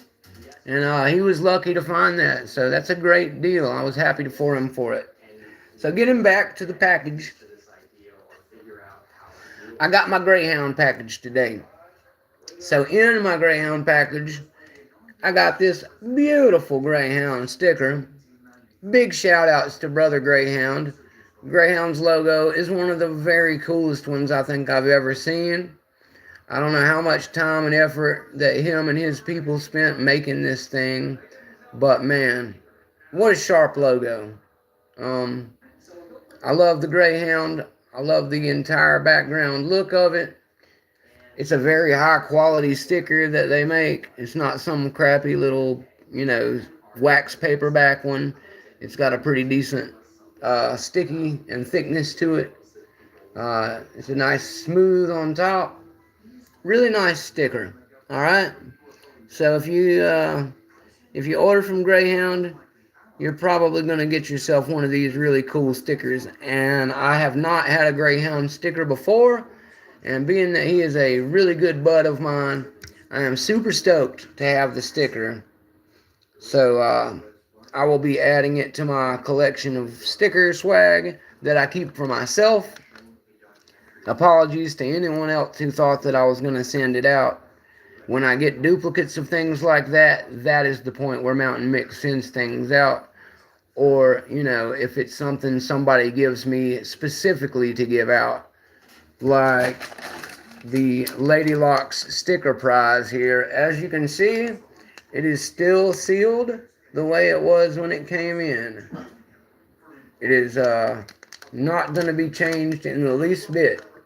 I do not cannibalize prize pack gifts for my viewers and my friends. I love you guys. I would never do that. When I get stuff donated from anybody to the channel, if it's for the purpose of sending out to you guys, that is exactly what will happen. Okay? So, continuing on, I didn't just get the sticker.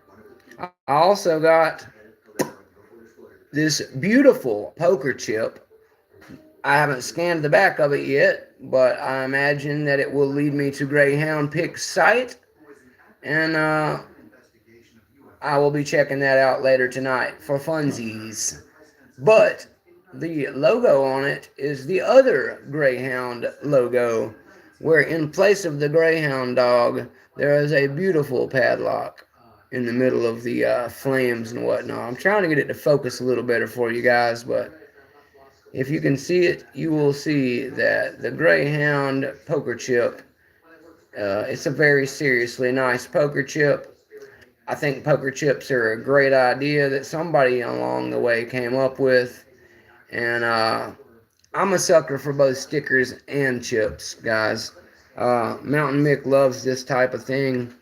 Anything tangible that has the logos of our friends on it, I'm all over it, man. Patches as well, like the Mounta1nM1ck patch. So, if you're a lock sporter and you haven't got your own logo yet, or haven't got stickers or patches or poker chips made yet, I do not have any suggestions as to where to order them from yet, except for Zazzle. Okay, I do know that Mr. Happy used Zazzle to get the Mounta1nM1ck patch made, so I would address those questions to Mr. Happy or some of you, because I know that there are different deals from different makers. Everybody makes different stuff, and Maiden Lock says patches and chips are my favorite ones. Yeah, the patches and chips are very nice. I like the stickers because I can put them potentially on a box or on my motorcycle helmet. I do not use stickers on my bike or my car. It is something that Papa Mick taught me as a kid, and I have stuck by throughout my entire life. You will never see a bumper sticker on Mounta1nM1ck's car. You will never see a sticker on Mounta1nM1ck's bike. Those places are for only factory stickers and badges. I like to keep it looking sharp. I don't have any problem with anybody doing stuff to their own, because what you do with your own is your business, and you should be happy and do what you like. But as for me and mine, we don't sticker cars and bikes at the Mick household. We do still keep them, though. We sticker bomb the crap out of motorcycle helmets, which is why my newest helmet is a white one, among other hot reasons, etc. But stickers, I can always find a place between my toolbox and my helmets to put all those beautiful things. And the patches, I will be putting on, not this jacket, because this belongs to Papa Mick, but a denim jacket like this, like back in the old concert days and biker days. Oh, I got something in my eye. Sorry, guys. That will be what I decide most likely to put all my patches on. I would also consider putting them on one of my man purses, but as man purses wear out over time and need to be replaced, I will most likely rather have them on like a sash or a vest or a really cool jacket.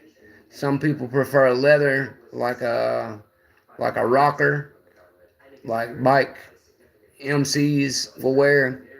Other people, like myself, will opt to go for something a little lighter weight like denim. So that way, when I'm in West Palm, I can still rock it and not sweat myself to death.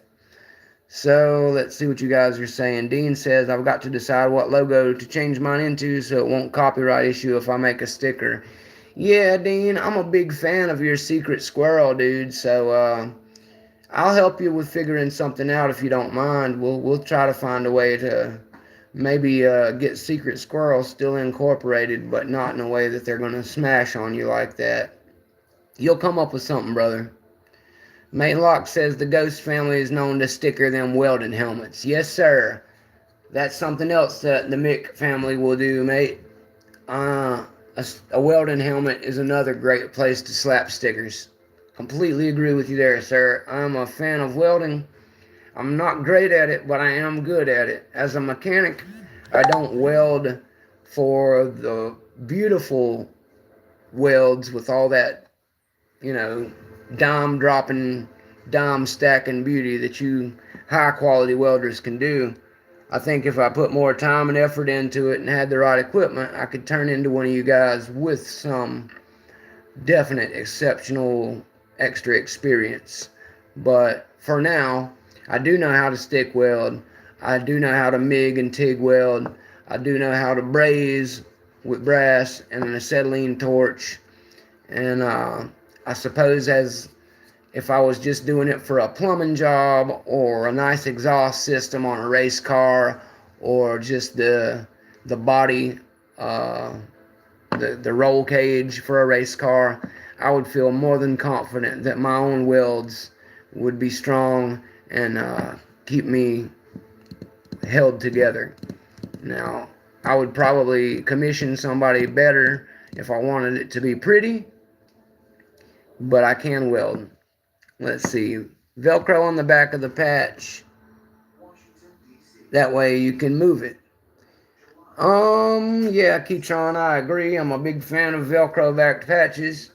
My Sparrow's stash patch is that way. And it rocks because it also has the extra little stash pocket in it because of that. And the one that my good buddy, Mr. Happy, sent me, you don't have to worry. He already thought about that as well. So it is a Velcroed patch, and the ones that I have mass produced for all of you to enjoy will be the exact same patch. So when you get to a Mounta1nM1ck patch in your future, rest assured you won't have to worry about putting Velcro on anything, but you can attach the back piece to where you have it something to attach to, or if you already own some cool pack out bag or bug out bag or anything with the Velcro on it already, you'll be able to add the Mounta1nM1ck patch and all of your other cool Velcroed patches to that item. Now, without further ado, we've shown the lock, we've shown the stickers and sticker and chip from Greyhound, which means I am down to the main item that we should be showing. So without further ado, Delbert sent me this. Alright, it came in one of these awesome plastic sheaths that they ship picks in. I didn't know Greyhound used these, but big shout out and thank you to Greyhound for using these things. I am a big fan of these. They almost bent my beautiful sticker in the mail. I was able to straighten it out, but that's not on him, that's on the mail guys. And because mail guys do that kind of thing, that is why I thank you immensely for using this protective plastic case here to send pics out. I got my ones from Covert in a similar case, and I got some from Sparrows in a case like that as well. Jimmy Long's usually ships in one of these, but it comes in a really nice box that he packages them in. And his picks are built like tanks, so I would be pretty comfortable thinking that since they probably don't fit in one of these with his handles, he's probably already thought of that and moved on to what he's using, and it does work fantastically. Mate says my welding's for purpose, but I can make a pretty clean line if I say so. I understand, sir. I'm the same way. Terraphon says I know how to JB weld, and I can weld plastic with plastic cement or a lighter. Yeah, Terraphon, in motorcycle life, I do a lot of both of those. JB weld is great for holding something back together. It's a great epoxy, and as far as plastic cement and plastic stitching and welding go, I've put back together my share of fairings, bodywork, for those of you who don't know.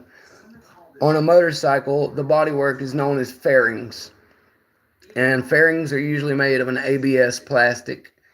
The OEM ones are thicker and will live longer, but that makes them heavier. So for race purposes, many guys will save their OEM ones by buying a second set that don't have the hole for the headlight cut in them, to where they can make it more aerodynamic, more light, and if anything were to happen to it, it won't matter because they'll still have their classic OEMs to put back on when they go street riding.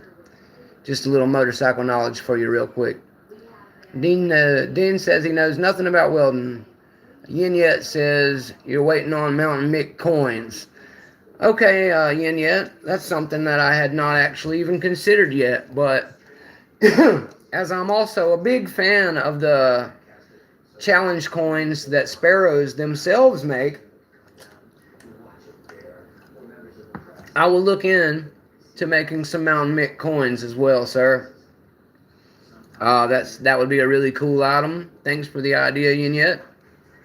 Like I said, I had not even thought about that, and I will get with Mr. Happy on that and see what he... I think he actually may have mentioned to me already that there is a way to do that through one of the companies he deals with, because he is unofficially my merchandising expert now, thanks to this patch that he had made up. I'm going to have to lean on him for that. Let's see here. Yes, Dean, this does make a great plastic stash tube, which is why I keep every one of them. And if I ever decide for whatever reason that I need to carry an extra pick or two for something, I don't bring all my babies out of the house and out of the lock lab. I'll use one of these little guys so nothing gets hurt. So you are probably wondering at this point, if you haven't already heard me mention, what did you get, Mounta1nM1ck? What kind of fantastic Greyhound pics did Delbert send you? Well, I will be showing you right now. Delbert was a gentleman, and he asked me what I would pick to start out with of the options available. And as you know, they have the elephant trunk, which is vaguely similar in design to a Sparrow's monkey paw, only in that it is a straight shaft shank and it has the little notch in the tip here. I don't know if that's going to focus to where you can see it, but you guys know what a monkey paw looks like. So if you want something like the monkey paw, Skip, when he was here earlier, mentioned the elephant trunk. I will be getting some elephant trunks. I can't wait. And I will be looking into that in the future. I also will be getting the medium and deep, and maybe even one of those starter sets that has the chaos rake in it, because I haven't got a chaos rake. I saw it, and it comes with that really nice Southern Specialties style case. So I would really love in the near future to order maybe the Greyhound starter set that he's working on right now, or one of the ones he already has in existence.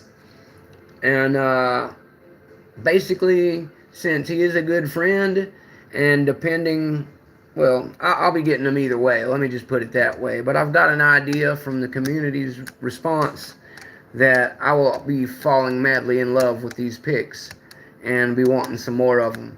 So I will keep you posted on that. Obviously, I have not had time to stick one of them in a lock and do anything yet, but that is what we're about to do. So, let me introduce you to my Greyhound picks, and then we will see if I can get a couple of things to open up with them before we call it a night. Again, big thank you to Delbert for sending these over to me. He did not have to do that type of thing. He decided all on his own that he wanted to send me some, and for that, thank you immensely, Delbert. You were already a forever friend. You were already a forever friend of Mounta1nM1ck, and this was just, one more case of one of your friends spoiling you for Mounta1nM1ck. So I'm going to use this Jimmy case to where you guys can see them good. Delbert sent me what I chose, which is the standard set 3-pack of dog legs. Okay? So they also make a heavy dog leg. The heavy dog legs, from what I am told and seem to observe, the heavies are the same type of profile. They just have a little bit more meaty base, which means that naturally, as they taper and curve around, they're a little meatier there too.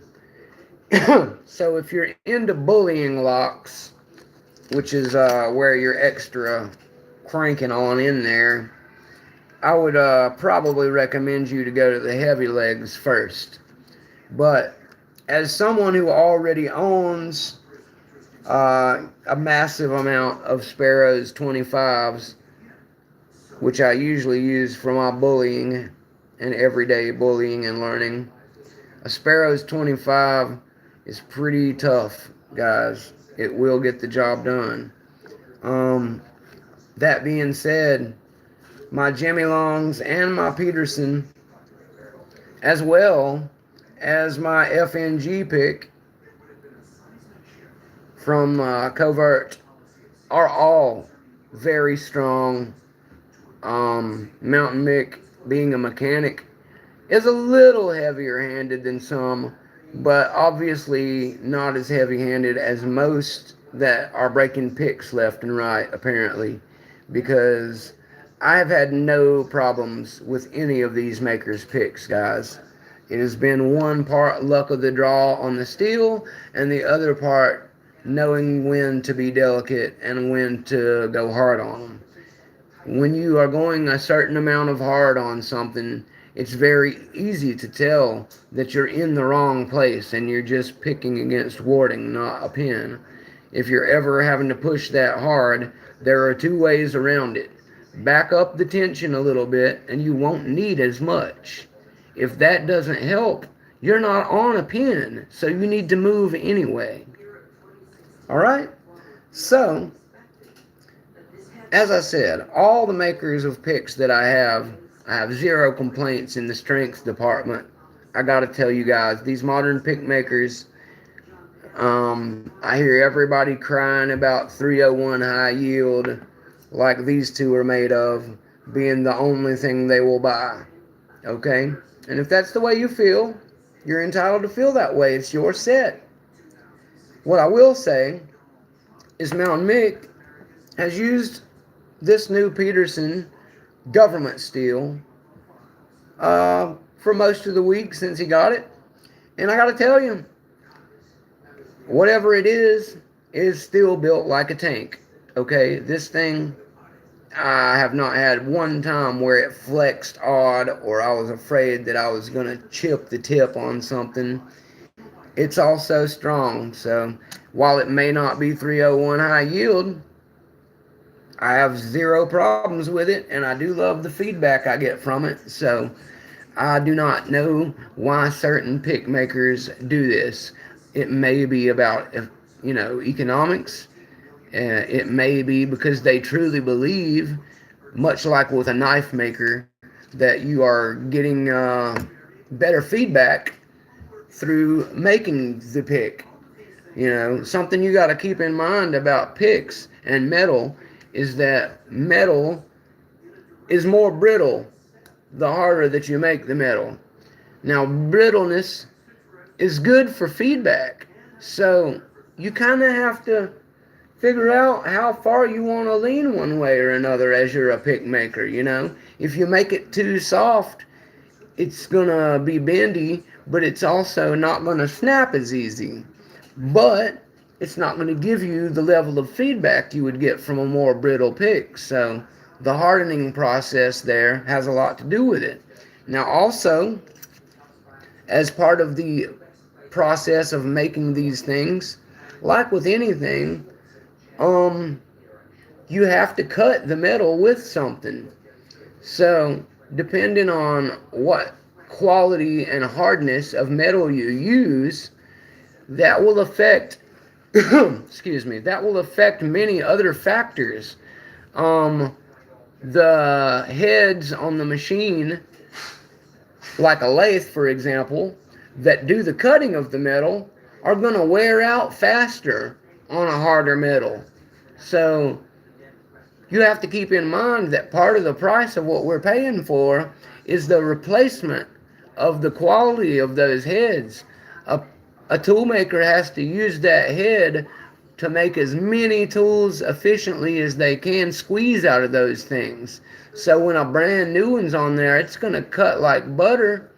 But when it gets down to that last, so ever how many that they're making with those heads, if they don't swap them out quick, they're going to start having more sacrifice on how good the smoothness is. That's why you're going to end up sometimes getting one that needs to be sanded down a little bit, etc.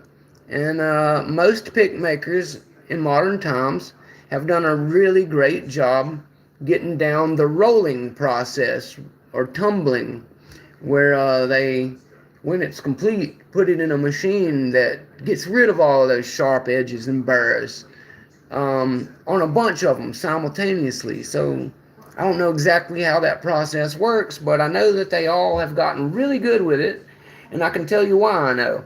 Because I always hear about people saying, oh, Mounta1nM1ck, they were pretty good, but I had to sand this, or I had to sand that. Maybe you're on to something Mounta1nM1ck hasn't tried yet. And maybe Mounta1nM1ck needs to start trying to sand some of his picks and see how that works out. But being completely honest and candid with you guys at this point, as I always try to be, this is one of every type of pick that I own right now. I've got a Sparrows in my hand, a Covert in my hand, a Jimmy in my hand, a Peterson in my hand, and now a Greyhound as well.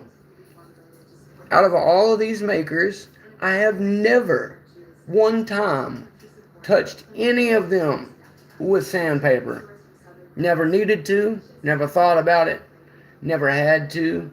Maybe it makes it easier. Greyhound, the man himself has entered.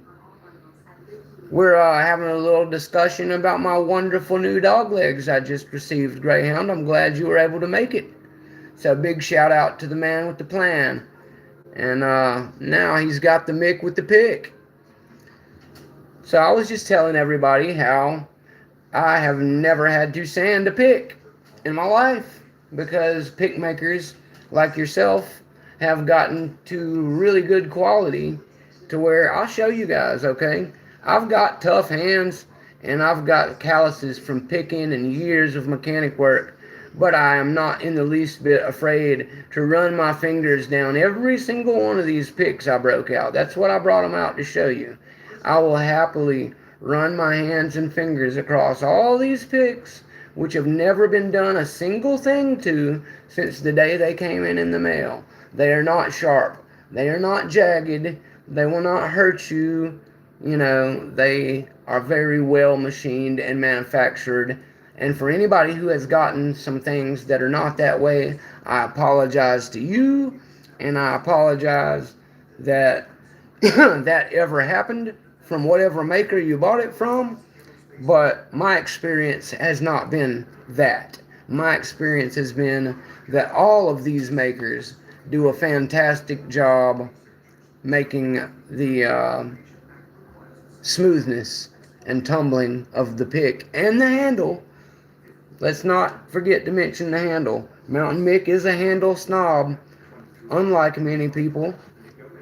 I am fond of my rubber handles on my Sparrows, but that being said, I am not so fond of them as to not want them to go ahead and take a wider flat one like this, and then to make a snap-on magnetic case like a high-low or like the 44 Deltas. I really think that that would be awesome. Isamu Sushi, I do not yet have a Sparrows discount code, sir. I will ask them about it very soon to try and share with all of you. And the moment that I have one, I will make sure, especially the further me and them are paired up with each other, that I get a personalized code from them for getting you guys a little cash off if I can. I have to stay in my lane respectfully while I'm walking in this world, because I can't cut my own throat with the makers and the masters, but I will always be one to voice concerns, opinions, and requests from the community to the powers that be. If it is within my power to obtain said code, I will be happy to quickly share it on this channel with all of you. I won't hoard it, keep it secret, or DM everybody one at a time. I will make it very public knowledge at the moment that I get a discount code for you, Sushi. So I'm working on that. I'm working on the tattoo project. I'm working on a passport for whatever antics and shenanigans they want me to do. And I'm working on a lot of things. And with the channel, I'm just trying to keep expanding as much as I can so I can spread the love of lock sport to as many people as possible. This has changed my life for the better in more ways than I can tell you. And one of the ones that we all know is the therapeutic relief of anxiety and the goodness that comes from having a hobby where I feel accomplished from time to time and make progress. That is all very rewarding. But the most rewarding thing about this hobby that I never saw coming is all of you. The community has really touched Mick's heart from day one. And I continue to make new fantastic friends through this channel every day. So if I never become rich or famous, which I've never thought I would, that will be perfectly okay with Mick. Mick wants to be rich in friends. Mick has, no dreams or illusions about the way life works. And he doesn't expect to hit the lottery or be in any huge houses or driving any yachts anytime. So I will always do my damnedest to keep my integrity for all of you guys and the love you have shown me, and not to be disillusioned by anybody trying to steal me away from you with money or promises of picks or this, that, or the third, because you guys have been there for me from the beginning, and my only wish is to return that favor by representing you as best I can in lock sport, and hopefully by representing you in any issues you may incur with our dear beloved Sparrows. I will try to bring everything I can to their attention to better them as a company in any way that we feel that we can help. And that way, me and you guys, will hopefully have a better lock sporting experience, which is why I'm always looking for people's complaints, ideas, the things they do like, etc. I've definitely taken the banner of spokesperson onto my back free of charge. I may never be paid for those efforts, and I don't care. That's not what I'm after. I'm not going to turn it down if they come throwing bags of money at me, but I don't think that's going to happen, guys. Oh my goodness. The signal's flashed. Sorry, guys. Is everybody still got me? Yeah, Keytron, you were right about that. In place of a code, you should actually just tell them you're friends with Mounta1nM1ck. That should help you a little bit at the very least. That way they will know I'm out here doing my job to spread the good word about their products. Thanks everybody for confirming that I haven't completely lost you. I'm going to try to get this thing wrapped a little soon before we completely bomb out. But I'm going to stop talking about all the political and life strategy sparrows things that we all know I'm working on and get back to bragging on these sweet Greyhound picks. Because that's what we came to do today. And that's what we're going to do. I lost it a long time ago, Greyhound. You're right about that, sir. Make no mistake, I lost it many years ago.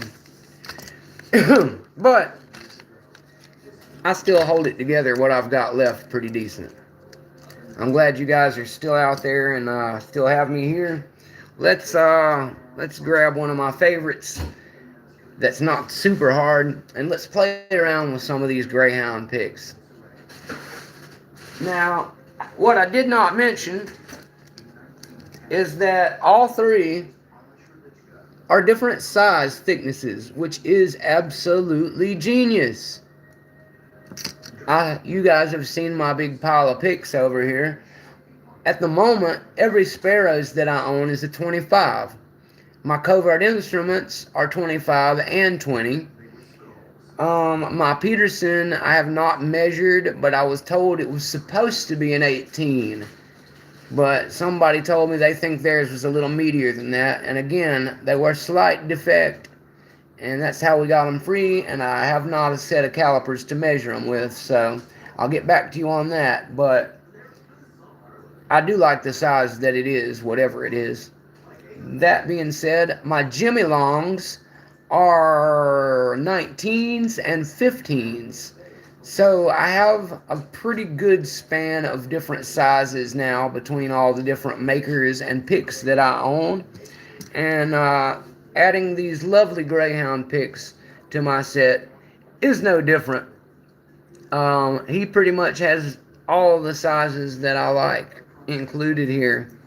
He's got a 16, so that's going to give you your paracentric keyways and all your really narrow little stuff.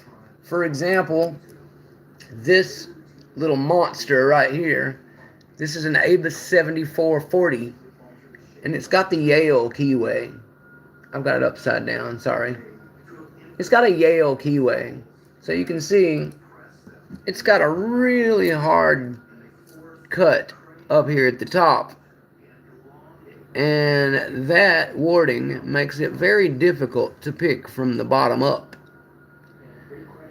Thus, you must really attack from over here in this slotted part of the side and kind of twist your way up in there to get on the pins correctly. To do that was very difficult for me to try to do with, for example, Sparrows 25s, which is all I had to start with, which is what brought me to buying the Jimmy Longs that I have. Now, I would say that the 19 in a Jimmy Long is pretty sturdy.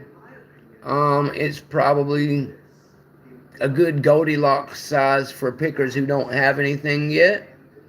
And being that it's made from Jimmy Longs, it is very stout and built like a tank. So if you're worried about going to lighter gauge picks, I would tell you to go to a Jimmy Long, or probably, I've got to try the Greyhound set, but I bet that they are just as strong in all three sizes. And I would recommend asking people who already have smaller size gauge picks which ones they like, because that way you'll get to lean on a little experience of people and find out that some of the mid-tier level thickness around, say, 18 to 20, we'll say, if you go from 18 to 20, that's kind of the mid-range perfect level for most pickers. Now, if you get above 20 and start getting on up into like 23, 24, 25, That's going to be some pretty thick, meaty stuff. But as I told you earlier in the podcast, the thicker that you go, yes, Yin Yet is correct. Jimmy's are 15, 19, and 23. I think that multi-pick measures it in 4, 5, and 6, which is a different style of measurement, but translates to pretty similar experience. You can't really go long. 3 Days of Darkness, thank you for subscribing. I appreciate you coming. Please like if you have not liked. I'm sure if you subscribed, you probably already did. Anyone else who has not liked or subscribed, please add yourself to my channel. All of my contests, like the one that we are going to have at 250, are available internationally. If you can see Mounta1nM1ck, you can win from Mounta1nM1ck, okay? I'm not going to be like these other guys and say US only. We're never going to be that way here. So if you're from Canada, the UK, the moon, you can pick with Mounta1nM1ck and you can win, okay? So what I also wanted to point out was this little piece of tape right here.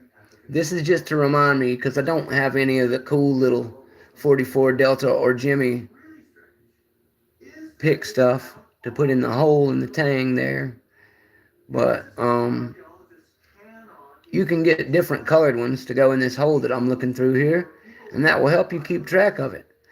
Many people do like I've done and just put a little strip of paint in the groove, or what I've done is just put a itty bitty little strip of tape around the top of my smaller, so that way on the fly I can very easily tell the difference, that this one here is a 19 and this one here is a 15. The 15s I purposely bought because of this lock. That's why I was talking about them. This lock is a nightmare for a thick pick to try and go up into, which is why if you have something like this beautiful Greyhound 16, you're going to be able to get up in there. Oh yeah. Yeah, I'm going to come back at this guy with this one. I like the way it reaches up in there. And much like the monkey paw that I mentioned, and unlike my Jimmy Longs, which I love, these beautiful Greyhound pick dog legs and the elephant trunks as well come with the notch that is in the tip. Now, for anyone watching the channel who does not know what that is for, and anyone who's thinking, oh, well, you could just do that to one of your other picks, you are correct. If you are skilled, you may take a file and notch your own pick if you really like using that. I have chosen not to do that. I prefer to keep my unnotched ones unnotched and to buy some that are notched in this particular case. But it is very possible to do. Now, the reason that I bring them up is because that little notch serves a very, very good purpose. Your pins, we're going to use this to illustrate the pin, okay? Your pins are sitting up in there in the top of the keyway, all in a row. So they're lined up back in there, and we're coming in the keyway from the front, and our entire goal is to get up under one of them and lift it to a shear, which is where it separates, and the line, the shear line, lines up with that. The top piece will snap, click, and stay on the little shelf that we've created through some turning. Now the bottom part may dangle a little. It may even fall all the way back down in there, and it'll look like it still hasn't been set, which is why you should pay attention. But you can tell very easily through the jiggle test that everybody loves so much. If you come up in there and you push on it, you're either going to have a bind, which makes it feel like that's the one you need to push up on, because it is the one that you need to adjust before moving on. Only one or maybe two at a time will do it, and you can do either one, but you want to go for the binders and not touch the others. But the other little piece may dangle down whenever you get it set to shear and you set it. Never mind that when it happens. You'll learn to tell the difference because without the spring pressure pushing down on it, whenever you go to tap it with your pick, you're going to be able to tell the difference because it's going to feel like nothing is holding it when you lift up on it and it's already been set. And the reason why is because the little piece is just in there falling back down in the hole. And don't worry, because of the way it's milled, it will never fall all the way through the hole. If you were to look at it very closely, microscopically, it's actually either rounded or jagged. The reason I'm bringing this jagged and roundedness up is because that is the entire reason that we like this notch in our pick. If you have your pick with the notch in it, instead of coming in like a fist and lifting up and hoping that you catch, sometimes when you do this on certain pins, you may slide off to the left or slide off to the right or slip and go off to the backward and hit another one, or slip and go up into the next one. There's a lot of ways to slide off of something that's rounded or shaped like this when you're using something, for example, that has a flat tip on it, you know. So, because of that, we make different tips all over different ones. A flat one is going to do a better job getting that good flat lift on it. A pointy one is going to have a better time sneaking in between and really feeling for smaller pins. That's why people like the round ones sometimes. And a gem hook is kind of a good combination. It's more diagonal like this. So you can sneak under the ones that you don't want to hit too bad without much issue, but you're still going to get that good flat surface for lifting. Now that we've covered all of those, let's talk about why this notch is an amazing invention and why everybody loves a paw, a dog leg, or anything notched like this. Because it's like cupped hands, basically.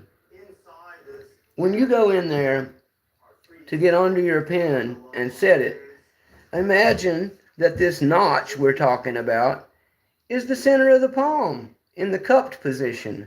So now, as you're moving around to manipulate this thing, you'll really have an easy time feeling the way it rides up and down in the notch.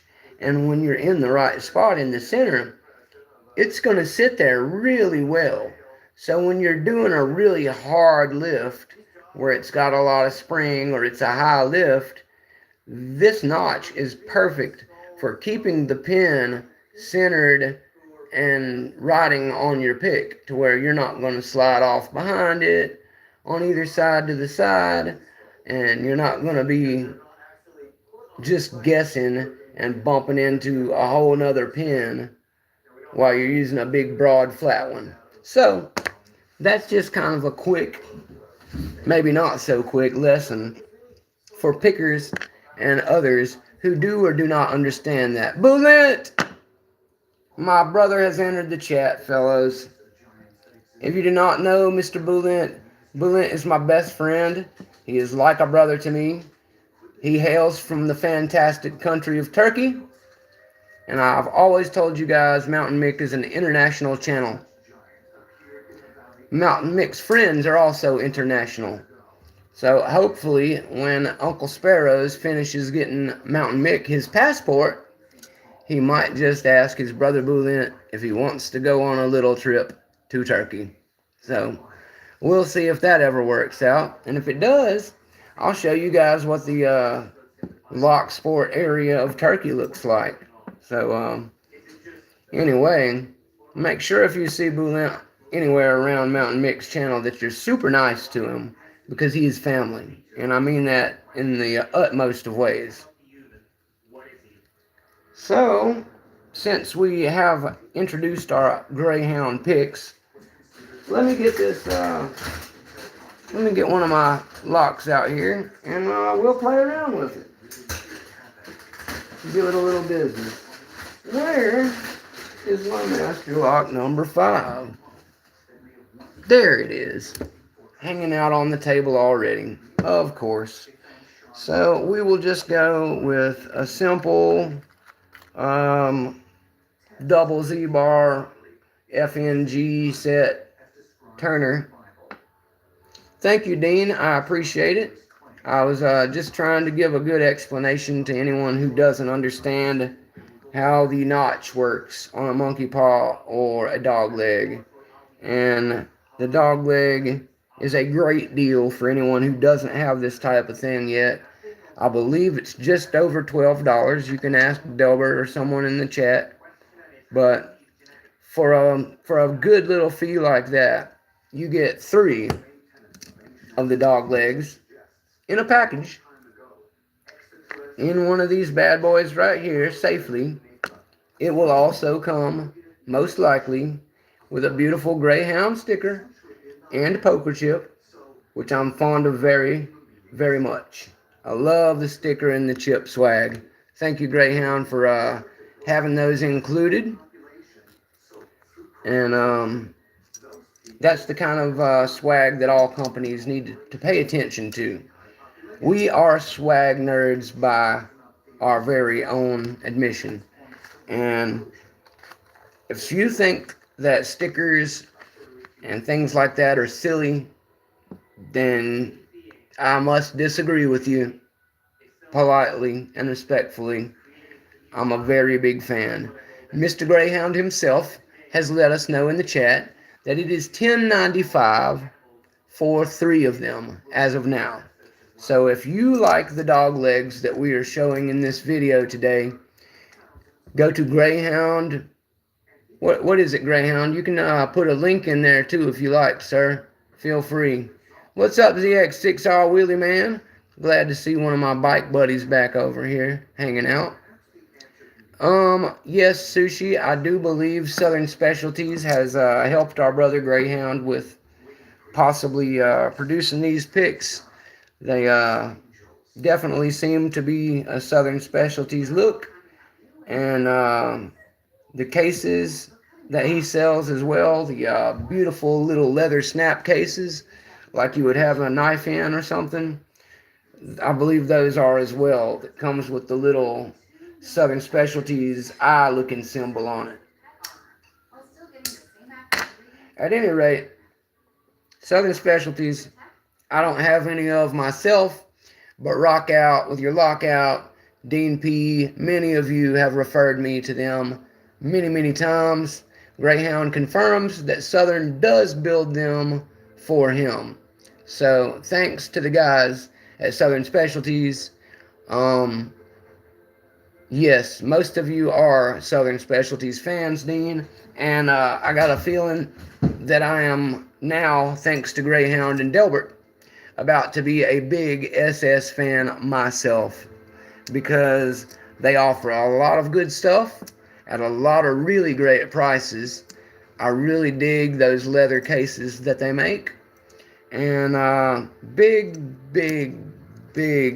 thank you to them for pairing up with our brother Greyhound. I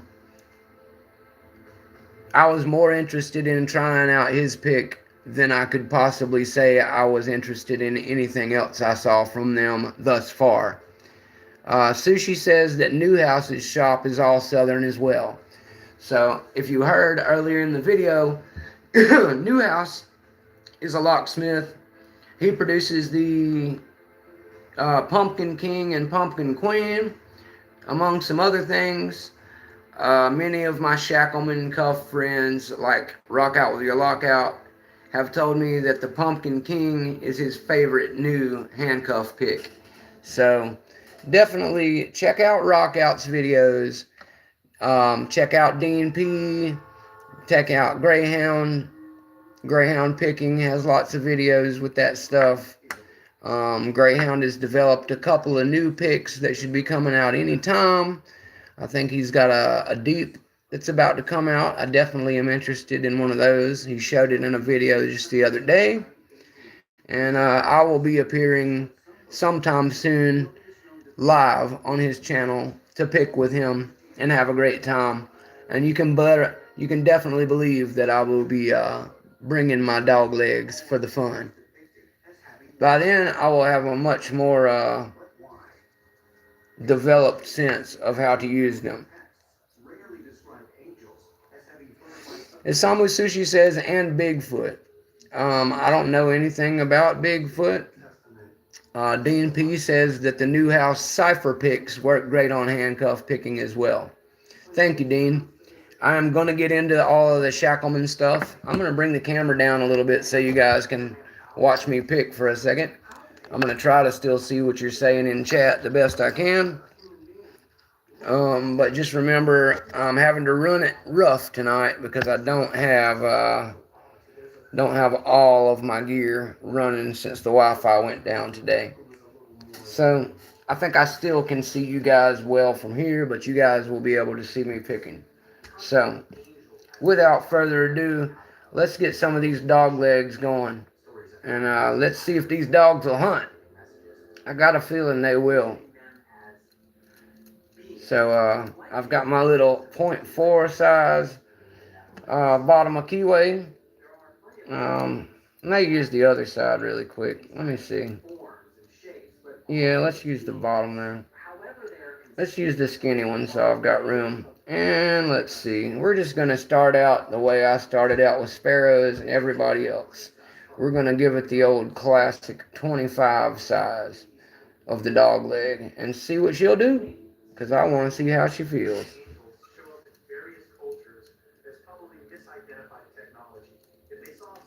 Oops. I think I had her, but my turning tool was not in there the right way. So I lost it. Let's give her another shot.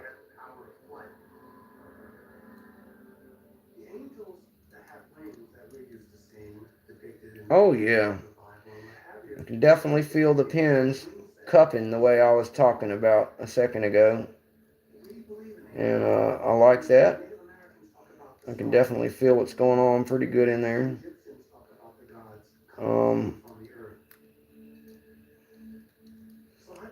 Also, as I said, this is my first time using the pick, so let that not be a reflection of how quality the pick is or anything, because I am still getting my own feel for it as we speak. And I was off camera a little bit there, but as you can see, this dog will hunt. Dean says, I use the Greyhound tensioner 99% of the time. It's convenient to have and bottom tension on one tensioner. I do not have the tensioners from Greyhound yet. I will be adding that when I make another order. I was only lucky enough to get these because Delbert was nice enough to send them over to me. So let's make sure that we constantly thank Delbert in this video, because it would not be possible without him. I am at 2 hours and 37 minutes right now, guys. So I will be hanging out and picking with you guys for potentially another 15-ish minutes, something like that, so we can all have fun and I can keep enjoying these new dogs. But for the most part, that's all we're going to be doing. And I will also run back through the new contest that will be coming very soon now that we have cracked our way up 200. Greyhound, thank you for coming, sir. I appreciate you being here for me to show off the dog legs a little bit first time, and I will be joining you very soon. Have a great night, and thank you for making some wonderful picks, sir. Let's see here. I guess we should stick to the classics for now. Happy picking as always, Greyhound. You as well, sir. And also a slightly belated anniversary, happy anniversary to our good buddy Greyhound. He and Mrs. Greyhound just celebrated, oh my goodness, I think he said it was 30-something anniversary. Basically as long as I've been alive or very close to it. So big congratulations to him and the missus for that. That is a lot of time to spend in love with someone and supporting someone. So I'm happy that our buddy Greyhound has that in his life. And I hope that one day I can say the same about me and my sweet lady. Now let's see how this dog leg 20 works. And we're going to be using it on a master number 3.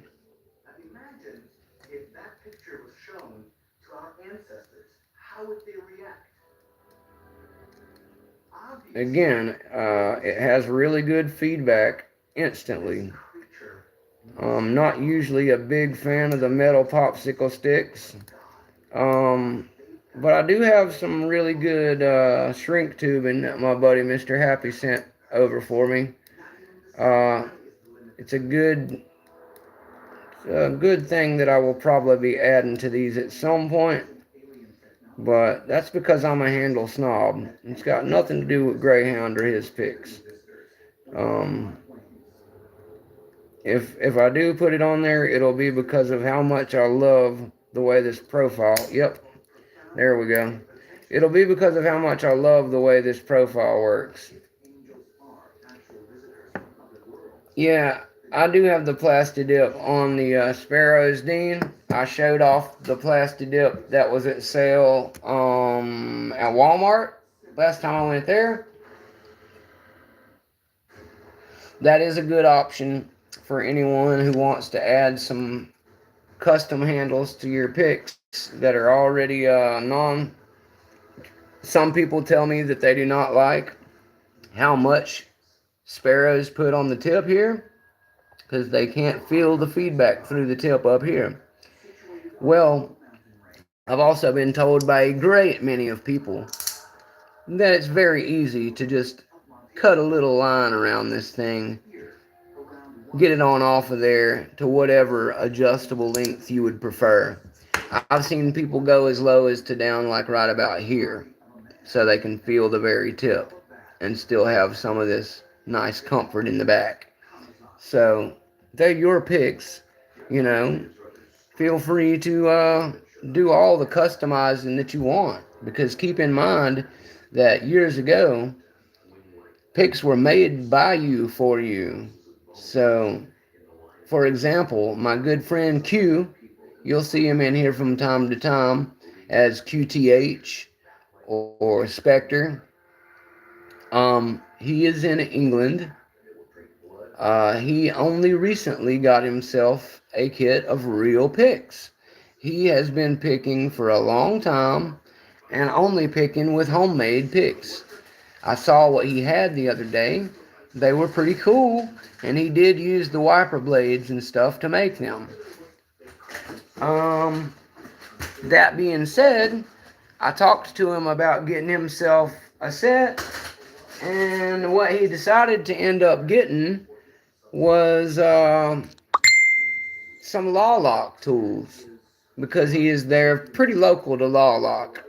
So he was finally able to get himself some Law Locks. I heard from him the day he got them, which was yesterday or the day before, and he was very stoked to have himself some real picks now. I had no idea until about a week ago that he didn't have any, or I probably would have tried to figure out a way to send him a couple of mine. But he does have his own Law Lock ones now, and he is enjoying having both. And while talking to him, I've got this Brinks brass out. We're going to give it a shot too.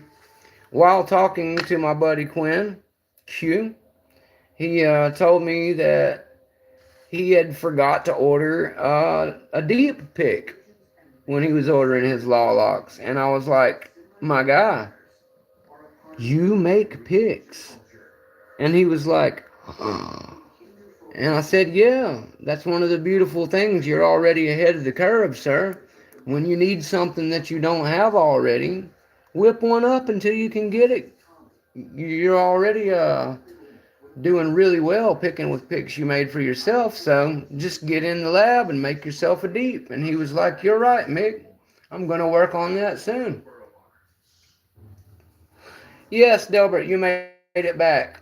I'm glad that you did. I've just made it a very long session is all.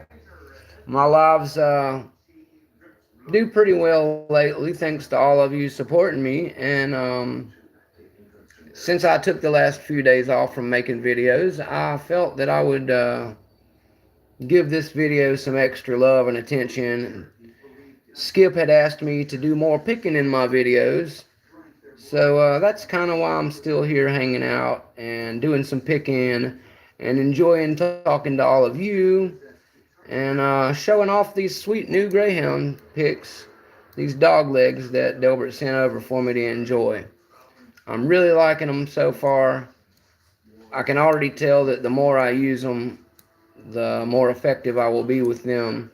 And they're just really made fantastic, guys. The metal is solid, and I'm using a 20 right now, and it doesn't feel as tough and durable as the 25, but it does also feel like it's going to be really able to get into some places that the 25 won't. And since he has all three sizes that are desirable in his kit, I think that if you need a set with notches in it especially, and you want a good economically valued but still excellent to use set, I would go ahead and recommend you to go ahead and get yourself some of these, because the 3-pack Greyhound told me it was $10.99, I believe, when he was in here a moment ago. And that, here, I'm going to get back to that in a sec. But while I'm pitching these real quick, let me show you. I just noticed that not only do you have all three sizes in the dog legs, and they have that beautiful dog Greyhound symbol etched on them, I was noticing that when I showed you guys these, under the Greyhound, it has the size etched on it, so you can tell by looking without having to mark them what size you're holding. Well, I told you that there is a 16, a 20, and a 25. But I just noticed as I was picking on this Brinks that if you flip them over, they still have the dogs, but much like our friends over in Germany at Mounta1nM1ck, they have got the other measurement on them. So there is a 0.6, a 0.4, and a 0.5 on the other side. So I think it's really cool that Greyhound and Southern got together on these, and I think it's really awesome that they managed to put both size types on the pick so that you could see that. Mr. Happy says he can't believe I'm still going, and he's glad he checked when he got back. We're happy to have you back, Mr. Happy. I've decided that since I'm having a good time and took a few days off, and everybody is also seeming to enjoy themselves, I was already at about 2.5 hours when I got these Greyhound picks out, and I will be running for probably about another 10 minutes, brother. So glad to see you made it back. I hope you will stick around and enjoy it, and I will be getting out of here pretty soon myself. I'm sure that there's some other lives going on tonight, and I'd like to see some other people picking myself at some point and enjoy these new Greyhound picks. So Delbert says the UK measurements just started on the Greyhounds. I did not know that, but as a mechanic, I really enjoy seeing both size options listed on the pick. Yes, Yin Yet, I have to agree. I have never seen Sushi's out of here. Bye, Sushi. Thanks for coming by, buddy. Got big love for you. Come by anytime. And Dean says he might throw live up here in a little bit. He's just got to eat first. Yeah, that's one of the reasons that Mounta1nM1ck's going to be wrapping soon, Dean. It's pushing 11 here in Mick time, and Mick has not had dinner yet, because I started this live at about 8 p.m. It's definitely getting to be time for Mick to eat again. Later, Sushi. We love you, bud. Dean says he thinks all pick makers should add the measurements on their picks. Yeah, Dean, I'm in agreement with you there. The etching process cannot cost that much or slow production down that much. And it's something that as pickers we really do enjoy having the ability to quick glance and see. Now, naturally, you can feel the difference if you touch both of them, but when you're really into a deep picking session and you're fighting a lock that you've never opened before, you don't want to have to deal with all that. You want to be able to just glance at it and say, oh, yeah, let me grab that one. So I would agree with you, Dean. It would be nice if all the makers would take note of what Greyhound and Southern have done here. I really am a big fan of this pick already as far as the design and that type of thing goes. Trying to focus a little bit on this Brinks. Um, all tools have different effects on different locks, and these are no different. I am brand new to this pick, and much like when I first switched to my Jimmy Longs from using Sparrows all the time, it's going to take my muscle memory and my hands a little bit of time to romance these dog legs and get a little more proficient with them. I was able to get my Master Lock number 3, and I was able to get, what was the other one? The Master number 5 with the picks already. So they are effective, and anything you see me not open all the way tonight with these, I would just hope that you don't look at that as a reflection of the pick itself, as I have been taking a sabbatical from picking for about 3 days. So this is the first time I've picked literally anything with no warm-up or whatever. And Mounta1nM1ck likes to keep the realisticness alive so that pickers, there we go, so that pickers don't get the downtrodden idea that I'm some magician that just pops open locks left and right and tosses them on the ground or smacks them against each other so they open. That's not really a Mounta1nM1ck style. Somebody already owns all of those gags and tricks, so we'll let them do that. I am a fan as well, so I'm not trying to hate or bash. Yes, Dean, that is correct. Somebody whose name rhymes with Rick Rallies is who we're talking about. And he's had enough issues with legal battles and lawsuits lately, so I do not want to draw the ire of him or his legal team. I am a big fan of him as well. That's why I try to show my McTickler and play around with some of these things myself, just to keep everybody remembering that Mounta1nM1ck is a fan of that stuff. I got to be careful with the phone camera because the way I have it in the vise, if I keep playing with it, I will likely hit a button I don't want to, and I might back us all the way out of here. So we got about 5 minutes left, guys. I'm going to start trying to clean a few things up. I may pick one more lock really quick just for good measure, but for the most part, I have covered the things I wanted to in this video. While I have ran very long as usual, rambled at times, and hopefully given some good opinions and information along the way. I do need to get back to smoking some sweet ganja and having some dinner. So the major point of this video is to say thank you, Delbert, Mr. Raking Raccoon himself, for sending these fantastic dog legs over to Mounta1nM1ck so that I can further develop my skills and so that I can see what it's like to use these wonderful babies here. I already like them. I was able to pick all 3 locks that I used them on camera here. They are comfort locks of mine, so make no mistake, I did try to keep it super easy for the point of not wanting to give a good friend's tools a bad name when it's really my skills. that should be watched and guarded. But because I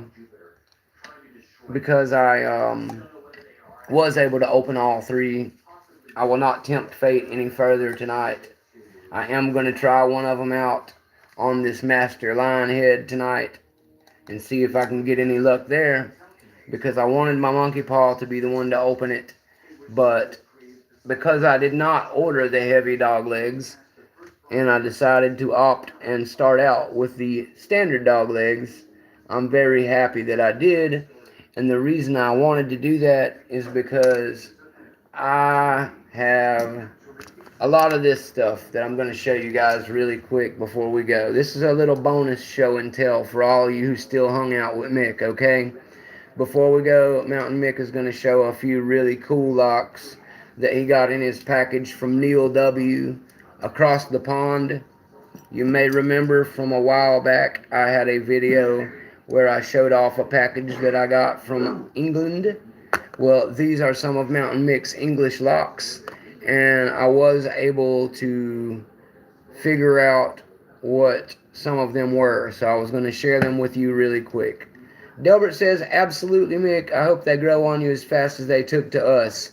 Well, sir, I can already assure you that will be the case. I'm looking forward to picking most of the night with them and getting myself a fat new blister right here that's already beginning to work its way in. See that picking callus blister that we all end up with right here. That is not from the dog legs. That is from picking in general. Even my very beloved Jimmy Longs and my always beloved Sparrows do the same thing. Because of the way I like to hold my pick, I use that part of my finger to guide it, and I also use it to get a lot of feedback. So that's one of the reasons that I will end up blistering and having a spot there. And that's just part of the game. I've been playing guitar for years, so all of the fingertips on my left hand are like that. My right thumb's got a spot for a lighter and for a guitar pick. Your hands, when you use them, get calluses. So if you meet somebody who's got baby soft hands, you know, that'll tell you a lot about that person. And I'm not saying anything negative. I'm just saying it will tell you a lot about them.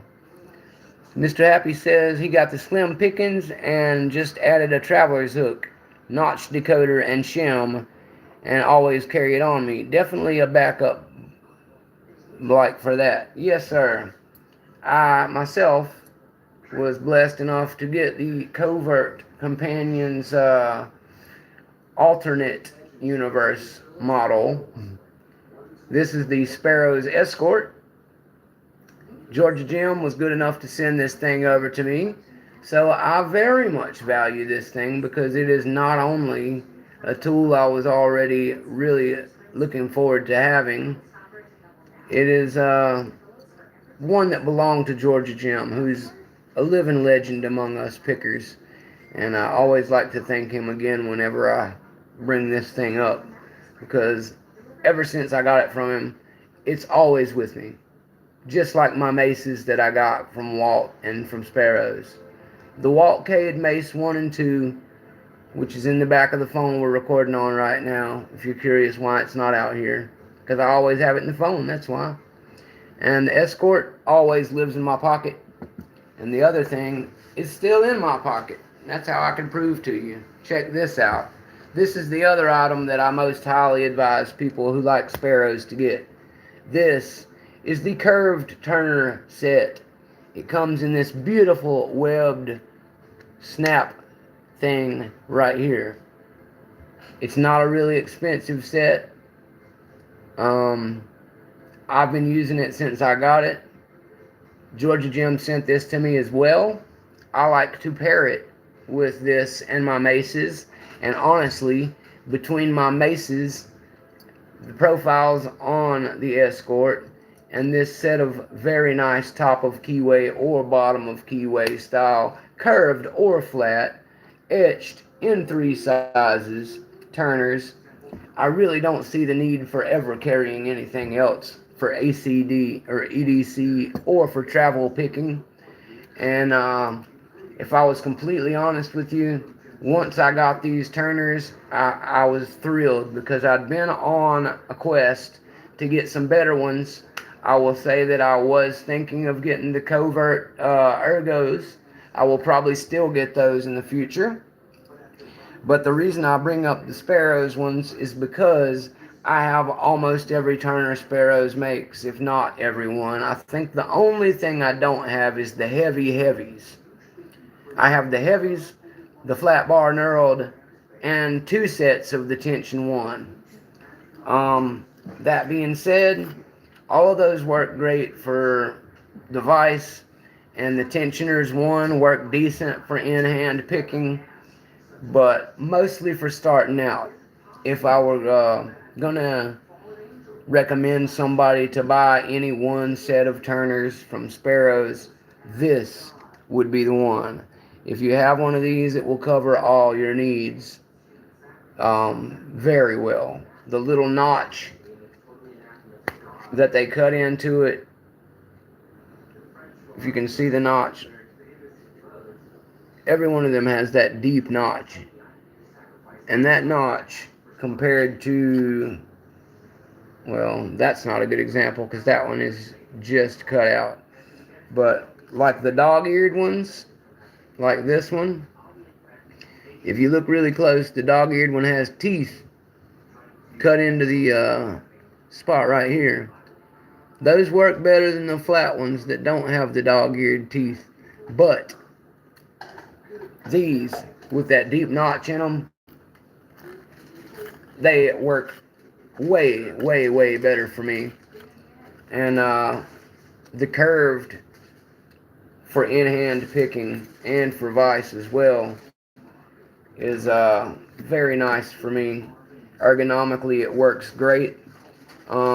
I'm not sure what answer I would give to my lefty friends because I haven't tried much with my left hand, but I would probably say the flat ones are going to be more your style. But since I'm on the subject, let me show that this is the one that comes in the set I'm talking about. This is the one that is usual size. So as you can see, you're gonna get a lot more length to work with. I had a guy asking me about why the Reaper set had such small size handles and small size picks, and I could not really answer that for him because I don't, I'm not in the Sparrows or Covert. Neither one of them's research and development department, so I have no idea. But what I can tell you is I personally like a lot of length on them. I think the longer it goes, natural physics will tell you that the longer it is, the better feedback you will get from your turner as far as leverage versus feedback goes. So I would highly recommend using those. And as I said, they come in 3 and 3. So you get one curved and one flat for every of the 3 main sizes you will run into. So I'm going to show off these locks really quick, and then I'm going to wrap it up, guys. Dean says I should get the pocket clip and top of keyway tensioner from Sparrows. He's talking about for this thing. Dean, rest assured, when I talk to Uncle S and let him know that I have this, I will be asking for literally everything they make for this. I want the monkey paw. I want the Tron. I want the top of keyway. I want the pocket clip. I want the whole business, sir. Not because I necessarily feel I need all of it, but because it would be better for me to be able to tell you and everyone else what I think of it. And I will tell you ahead of time, the pocket clip I'm not terribly concerned with. I will get one, but the knife that I got like you used, Dean, lives in that place in my pocket on its clip. So this actually lives under it to where it will never fall out. anyway because of this guy holding my pocket the way it does. So that's the way I tend to carry it. And the only thing that would make me happy about having that is maybe I could then put it on my belt and not worry about coins and other things in my pocket like lighters trying to beat up on it. But as you can see, I don't know how long Georgia Jim had it or where he carried it, but I know that it's been in my pocket now for about a week, and it doesn't look like it's having a very tough time with anything. Sorry, there was a speck on it. That's probably tobacco from my cigarettes.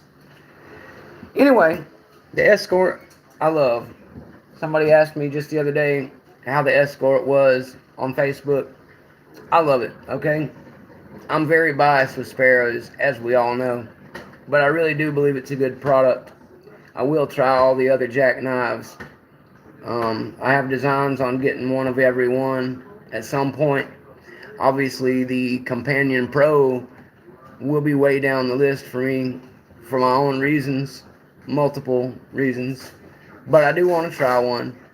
I do think if you're into covert instrument and that you have the money to get yourself one, especially if you have a hole in your kit, that would make it super helpful and useful to you to fill all the things that it fills, then I would advise you to get one.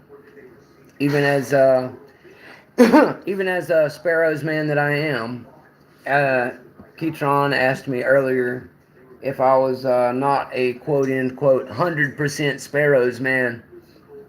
My heart is 100% Sparrows, is the answer there. My tool set will never be limited in such a way. What I'm allowed to talk about with you guys will possibly change if I become an employee one day. But until that happens, I will be playing around with everything on camera the way I always have and the way most of us do. And that's just all I can really say about that. Now I'm going to show these locks really quick so we can all get to dinner and watch Dean play around with his stuff and that type of thing. Dean also says the monkey paw would be a good replacement for the short hook. Yeah, well, they do make a monkey paw for it already, Dean, so I was considering exactly what you're saying. The only other thing I considered was, you're going to call me crazy, but I am. I would consider carrying the original and then buying another one and putting all those other goodies on the other one. That way I got two of them and every possible option already on my hands. Would that be a little pricey? Yeah. But, you know, lots of people say that the Covert Companion Pro is pricey, myself included. Well, it is, but that doesn't make it a bad deal. Just because something is expensive to you doesn't mean that it's not worth what they're asking for it. The Companion Pro is not something that I would squeeze into my budget right now because I have other needs in my kit, and I'm not really big into bypassing. But if you are, you should absolutely get one. It's a fantastically made tool. Look at Lockdown Picker on Facebook or on his YouTube channel. He's a good buddy from the UK. He got himself a Companion Pro recently, and he has been giving several updates and reviews on it as he has been using it throughout his ownership of it. And I think that he does a great job covering all of the good, bad, and ugly parts of it. And I will go ahead and be a little bit spoilerish of myself and tell you that with everything he has said about it, he is very happy with it. He would buy it again, and he would definitely, I would say, recommend it to anyone. So he would know far better than I would about it for many reasons. So that's all I will say about the Companion Pro for now. If you're thinking about getting one and it's valuable to you, then get it, dude. I fully support you. And that goes for all companies and all brands. Now, this lock, I do not have a name to work off of. I will work on identifying it. I believe it is some type of Schlage knockoff type. moving along, I have two of these. Now, if you look closely, they have what appears to be an A with a circle around it, like we use in emails, an at, an ampersand, and whatever you want to call it. I don't know. There's a tons of keyboard names for it, that type of thing. But just know that it is an A with a circle around it, like you use in email addresses or when you at somebody. And beside it, there is a 1, as if to say, to the power of 1. So, I did a little diving on Google Lens and searching around to see what these were. Because I probably could have been more helped by just asking my good buddy Neil, who sent them over to me. But it was really late for his time of day when I was doing this, so I didn't want to wake him up across the pond just to ask him what kind of locks he sent me a month ago. So I started diving around, digging around myself. Alright, Dean, enjoy it, brother. I will be over to watch yours whenever you get rolling, brother. I'm looking forward to it. Thank you for coming and hanging out, sir. So the two that I just showed you with the A and the 1 symbol on it are from a company known as CES. That's Charlie Echo Valentine. And I'm sorry, I messed that up. The S, not the V. CES. Anyway, the CES stands for some last names that I don't currently remember. Mark Carter. I didn't see you in here, Mark. I'm glad that you were able to join us tonight. Thanks for coming out, Mark. If you haven't seen Mark Carter's YouTube, you need to check him out. He's blowing up quick. He's a great guy. And I'm glad that he has joined us tonight for the remaining little bit of winding down at Mounta1nM1ck. So the CES lock that I'm showing here,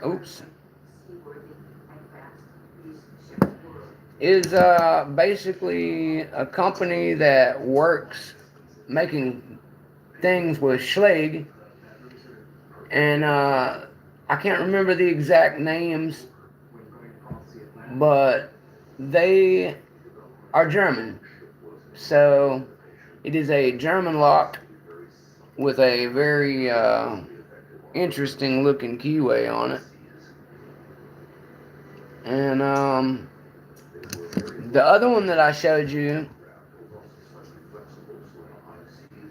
had suspicions that it was a clone of an Eva, or maybe what was the other one? The Ruco. It may be a clone of a Ruco or an Eva, but it doesn't have any markings on it. All I could find was the keyway of a Ruco is the same keyway. So the inner gutting could be about anything, but it looks to be some type of Ruco knockoff or clone. Either way, very nice locks that Neil sent me, and I've saved this one for last. It is an ASSA down there at the bottom. Clearly dictates that it is. Looked this one up, and it's exactly what it says it is. There was not much else for me to have to say about that, but they are a Swedish maker of locks. Hello, Mark Carter, and Nick, also, good evening. They are a maker of locks out of Sweden. The Swedish make fantastic locks and other security system designs. And I found out while I was reading that ASSA, A-S-S-A, is an acronym. You'll have to forgive me for... Yeah, Mark, I had to use this camera.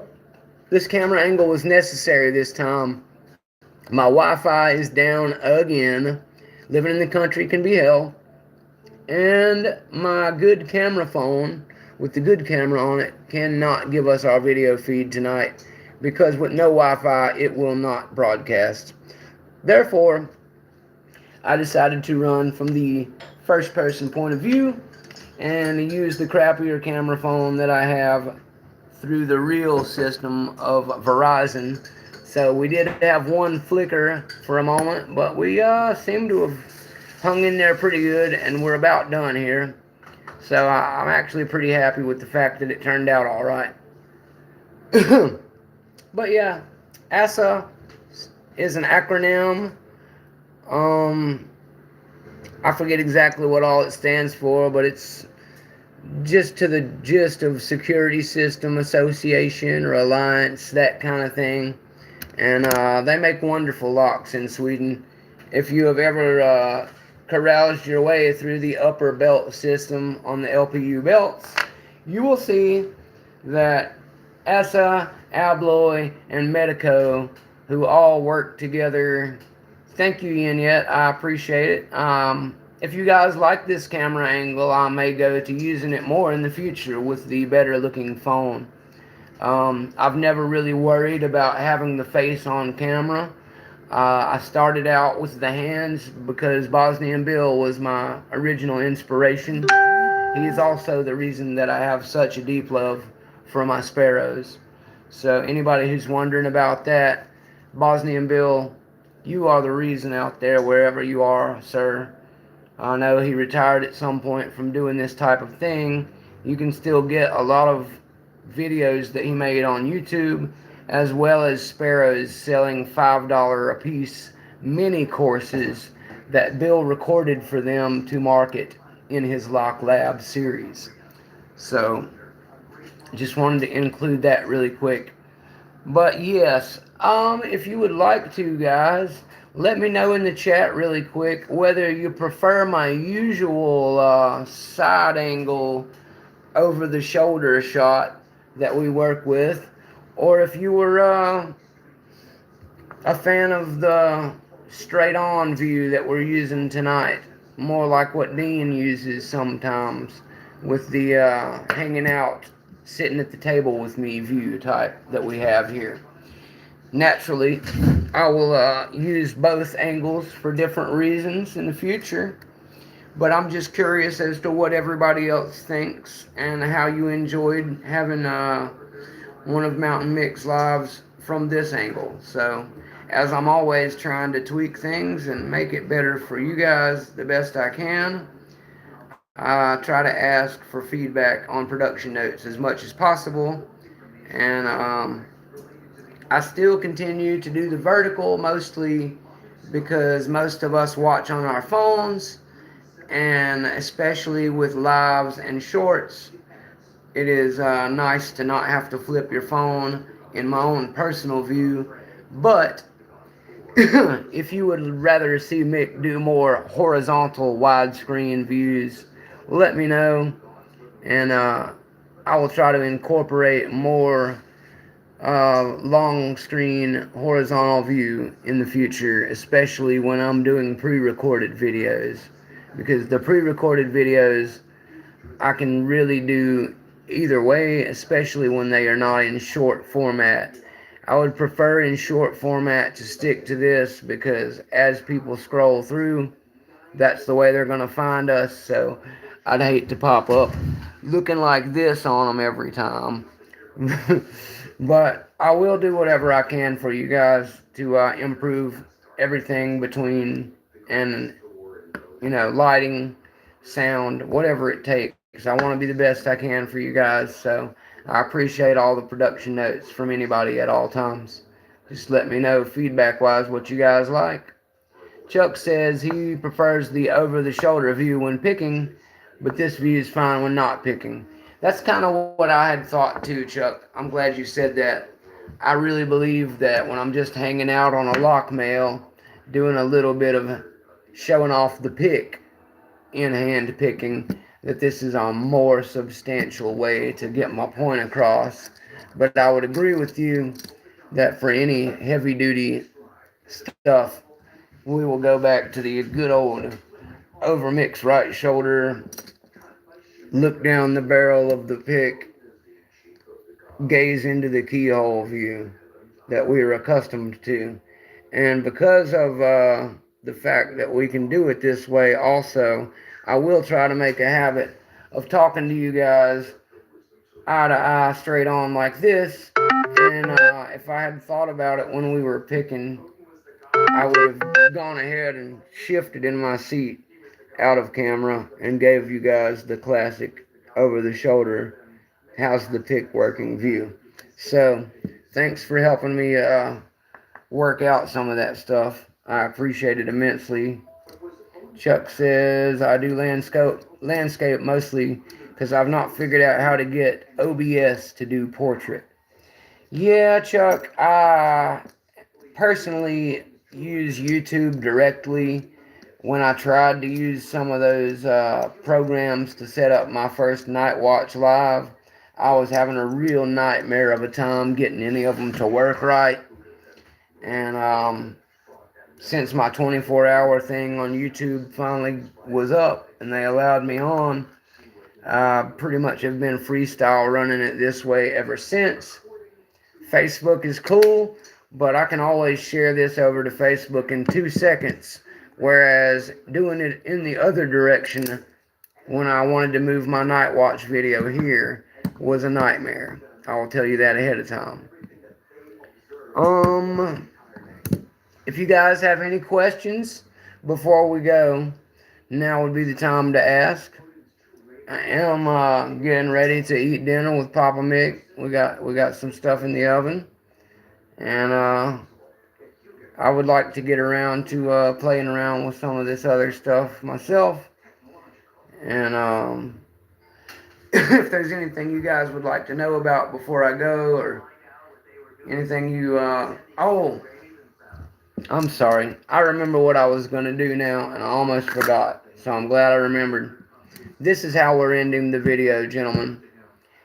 I mentioned earlier in the video, somewhere around 3 hours ago, seems like a Lifetime or a Titanic movie now, doesn't it?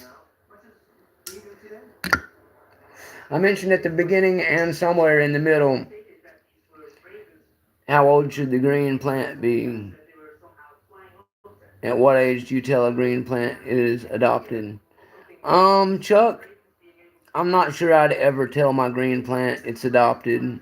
Plants need love. They need to feel like they belong, and they don't get to travel very much. So I would just keep that, to the grave. I would just let your plant go on, thinking that you planted it. And if it ever asks you, you can tell it then. Wait till it asks you. If it asks you if it's adopted, then you can have the talk with your green plant. How old should it be? Like I said, buddy, it's not really about age, it's about understanding. So if your green plant asks you, Chuck, am I adopted? Then you can talk to your green plant about how love needs to be given to all little seeds. But only then. Until then, just give it sunlight, the right amount, water it, nurture it, play it a little good music, talk to it, and keep weeds and bugs away from it. So, what we're going to talk about before we go is the 250 subscriber contest. Now, for anyone who has been paying attention and a long-time Mick fan, you will know that the Master Lock 77 Lionhead has been awarded to the lock guy. It is in this box with the Lady Lock stickers and some other swag that I have put in there for him. It is going to be going out very, very, very soon. And I also awarded Elroy's Toys the runner-up prize. I have his stuff packaged up as well. I'll be getting those on out of here soon. See, you're still here, lock guy. Yes. One of these, brother. It will be one of those things where you get a nice email from Mick soon with a tracking number. I don't know how you make it back every time, right as I'm mentioning you, but excellent timing, sir. You like stickers, Nick? Well, I have a bunch of Sparrows stickers right now, and I will be working to develop some more Mounta1nM1ck stickers, patches, etc. So if you would like to be a long-time loving fan of Mounta1nM1ck, subscriber, player of games, etc., I will not make you work hard to get yourself those type of things. If you will very simply get in touch with me on any of my very multiple platforms, I will very happily add you to the Mounta1nM1ck address book. And that way, when I start sending out appreciation packages, you will also receive one, sir. So thank you for bringing up your love of stickers. I will do my best to get some stickers in your hands. We broke 200 subscribers, I believe, just yesterday. I announced it for everyone, as I tend to do whenever we're doing those sort of things. And let's pan the angle down a little here so I can show you guys what I'm talking about, and so we can show off Brother Greyhound swag a little more while we're doing this. I should be able to still see what you guys are saying. So let's get the chip, the Greyhound chip in screen there. Let's get the Greyhound sticker in screen there. Let's show my pack lock again really quick, and make sure that we give a big thank you to Delbert, the Rakin' Raccoon. Give a big thank you to Greyhound for making these wonderful picks with Southern Specialties. And let's also make sure that we appreciate our good friend S3horn3, who sent me the pack lock. Thank you immensely, fellas. You are all in the address book. There will be appreciation all around. So, the 100 sub is done. It is in the books. If you can beat the time that the lock guy laid down, let me see what it officially was really quick, so I can tell you properly in the video, because I did keep track of all the times when I was judging it, and I will let you guys know what the time to beat there is. But if you can open one of the white or yellow qualified locks, you must follow all the rules from the 100 sub. If you don't know what they are, there's plenty of videos on that. Watch the 100 sub competition playlist. You'll find your way. If you can beat the lock guy's time, I will add the video of you beating his time. I will find a way also to award you something very nice for taking your time to do so. Now, this is the time sheet from the originals. You will see Lock Guy had the top 2 times in our contest. They are down here. His official time is 4.23 seconds.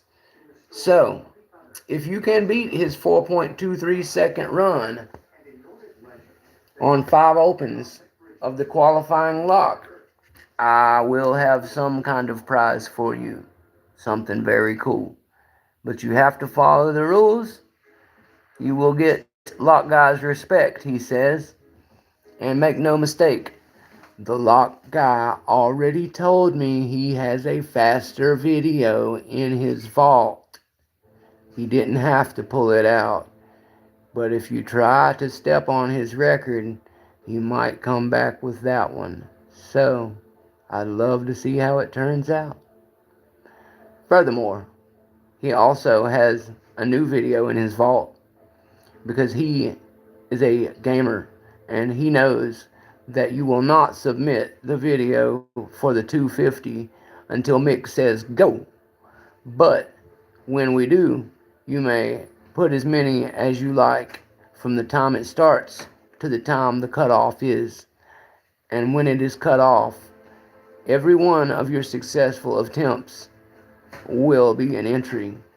We will do a wheel elimination, and whoever ends up last on the death wheel of elimination will win. So it doesn't matter if you only enter once or if you enter a billion times. But one, you must enter during the actual contest, and you will get an entry for every one, but for that reason you must wait. And there will only be one winner, so it's very possible that the one winner will be somebody who only makes one video. So please wait till we hit 250. I cannot stress that enough, because I will have to disqualify the video if you send it to me earlier. And I don't want a bunch of people wasting their time in videos. Hold it in your vault and release it to the world when the time comes. Let's talk about that really quick, because that's how we're ending the video today. I have broke 200 over here, thanks to the help of all you guys and your love. We grow bigger at Mounta1nM1ck every day. Thank you for all your love and support, and for helping me make this happen, guys. That's why we have the contest, and why there will inevitably be some appreciation packs going out, some swag for everybody that doesn't cost anything, because I really appreciate all you guys. So let's talk about the 250. The 250 giveaway will start the moment I announce, not the moment we hit the 250, the moment I announce we hit the 250. Now you guys know Mounta1nM1ck stays on top of this, so you can bet when we hit 250, much like when we hit 200, I will be the first or second to know. Somebody who's an avid fan may rush to say, "Hey Mick, we hit the 250, is it on?" And if you do that, then yeah, I will go ahead and activate it. But just rest assured that the moment we hit 250, I will be making a big announcement. I'll probably even go live to let everybody know it's on. So, stay tuned for that. It will be coming very soon. I think when I looked before this, we were at 203, which means we're about 47 subscribers away. I still make every opportunity to invite new people that I can. I try to stress the fact that you can win from anywhere that you can see it. And if you want to hustle some of your friends over here to hang out with us and have good times, then the faster we get them here, the faster we will get the contest rolling. And I will be cooking up some amazing new fun for the one that we do after that. So let me talk about the 250 and we can get out of here. Now, let me get the right locks over here. This 7440 Avis with the Yale keyway is one of them. You may use the one with the other keyway. I don't have it my personal self, but just know that if it's an Avis 7440, that's all I care about. It doesn't have to be the Skillcraft one like mine. It doesn't have to be the Yale keyway. It just needs to be an Avis 7440. And just like the last time, you better be able to prove that you've got everything right, or they will stone us both, and I'm not having it. Let's have fun, let's have a good time, and let's find us a winner who is worthy of the prize I will tell you about in a moment. If you've been paying attention, you already know what it is. We also will be allowing the classic American 1100, because why wouldn't we? And we will also be including the 410 Lotto Master Lock. Okay? So, we've got your A1100 and S1100. That means that if you use one of these locks, for the sake of integrity, we're going to need 208? Well, thanks, guys, in the chat. It seems we've picked up some subscribers during the live. 5-ish. So, thank you to everyone who is a new subscriber. Mounta1nM1ck is very happy to have you aboard. Bring all your friends, your mama, your cousins, your lovers, your brothers. It's one big happy family. The more the merrier. And the more people we get out here, the more prizes I'll be throwing around, the more attention we'll have to spread the love of lock sport, and the more some of these companies and stuff will throw Mounta1nM1ck some goodies to keep spreading around to all of you. So, I appreciate your help with that mission. If you use one of these two, obviously they are guttable for the integrity's sake of the competition and for the fact that there is no time limit. I would politely request that you get out your good old pinning tray. Mine's sitting here somewhere. Where did I go? I buried it under something while we were playing around, it looks like. There she is. So I've got the classic covert 3D printed one, and it's got the Allen wrench in there for my pack lock.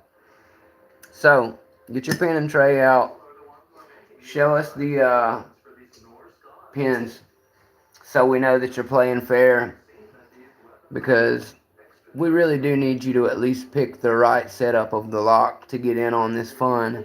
Because of the type of prize we're going to be giving away, I can't be letting people just sneak in here with one or two pin setups and sneaky tactics like that.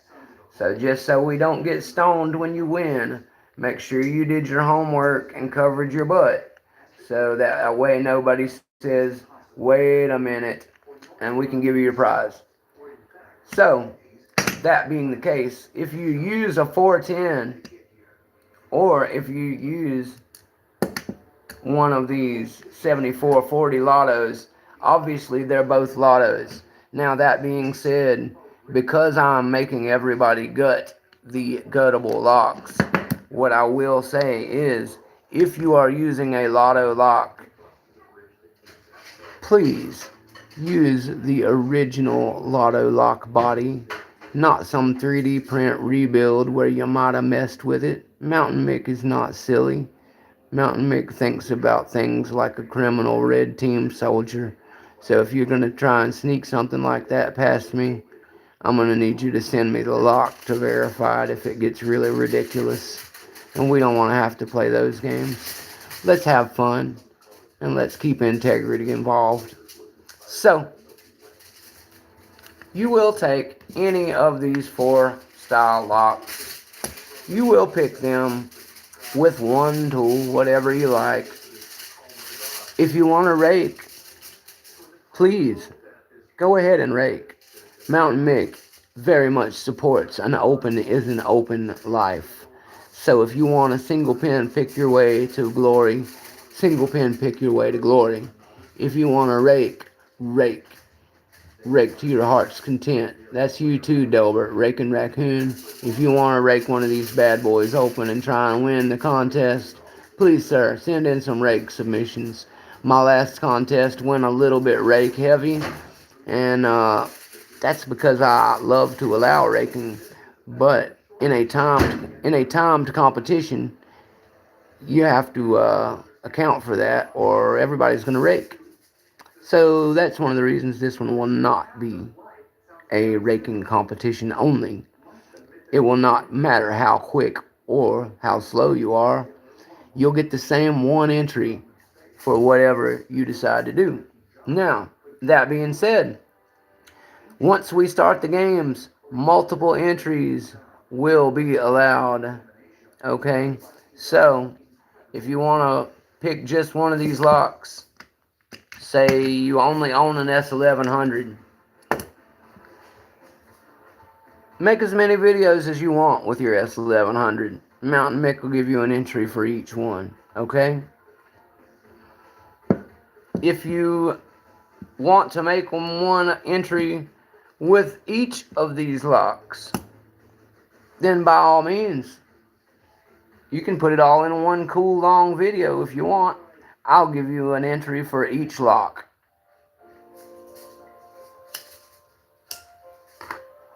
And if you don't have any of these 4 locks, when we start the contest, there will be 30 days. 30 days from the day that it starts. And you've already got a head start knowing about it from before when I mentioned it and from right now. We all spend money on locks and tools. I don't want to make it to where nobody can play, but I have to say that Mountain1nM1ck has given sufficient time for someone to acquire basically a $10 or $12 lock so they can play the game. Even if they were brand new and started today or next week, they should be able to get in on the love, right? And that's why we're doing it this way. So please, yes, I'm aware of that Mustang. If it has a plastic body, you can try to do all of that jazz, but somebody in Reddit world will notice that you did something like that, and Mountain Mick will not be happy about it. Please stick to the rules and play the game fairly. Because if you don't, or you make me feel different about it, then you know what's going to happen? I'm going to have to throw out all the lotto lock entries from everybody. And then it'll be less fun. People will be throwing stones all over the place. It's not $1 million prize. If you're going to go through all the drama to do that and still get away with it, you probably deserve it. But if I find out that's what happened, I will make sure you never play a game with Mountain1nM1ck ever again. Am I clear about that? So, let's just play and have fun. Because that's the way my winners from the last contest did. And nobody got bitter or bickery, and we all had a good time. And that's the way we're going to keep it. So, make as many videos as you like. Make them all with the same lock. Use one of each. Do it however you like, but do it with class, style, integrity. And, as with any of the others, give one of your buddies a shout out. You don't have to. It's not required for you to win. But lock sport's all about spreading the love and inclusion. So if you've got some friends, it doesn't even have to be just one. Shout out your buddies, man, and get their names out there. Oh, I see what you mean, Mustang. You're talking about cracking it on camera to show it's unmodified. I see what you mean, sir. Well, I would hate to have to make people crack and rebuild their lotto locks for the sake of this competition, but if it gets to that point, it is a good idea, my friend. So thank you for that.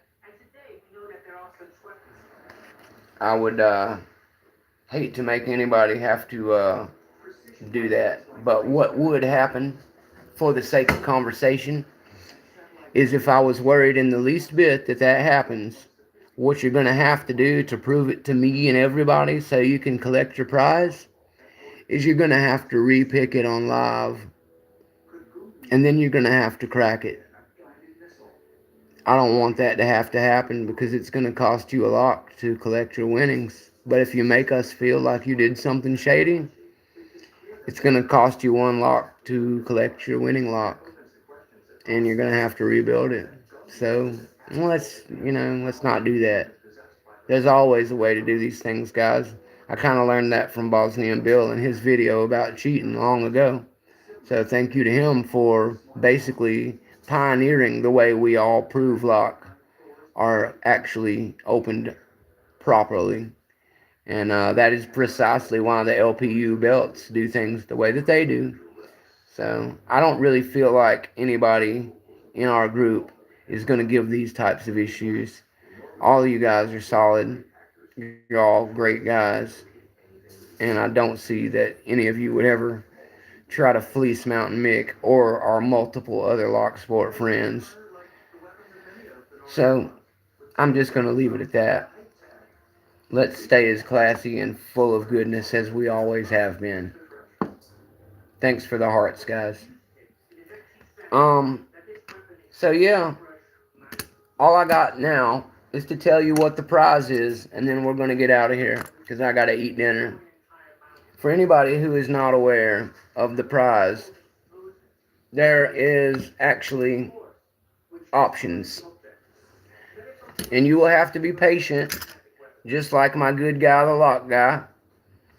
The lock guy doesn't have his line head yet.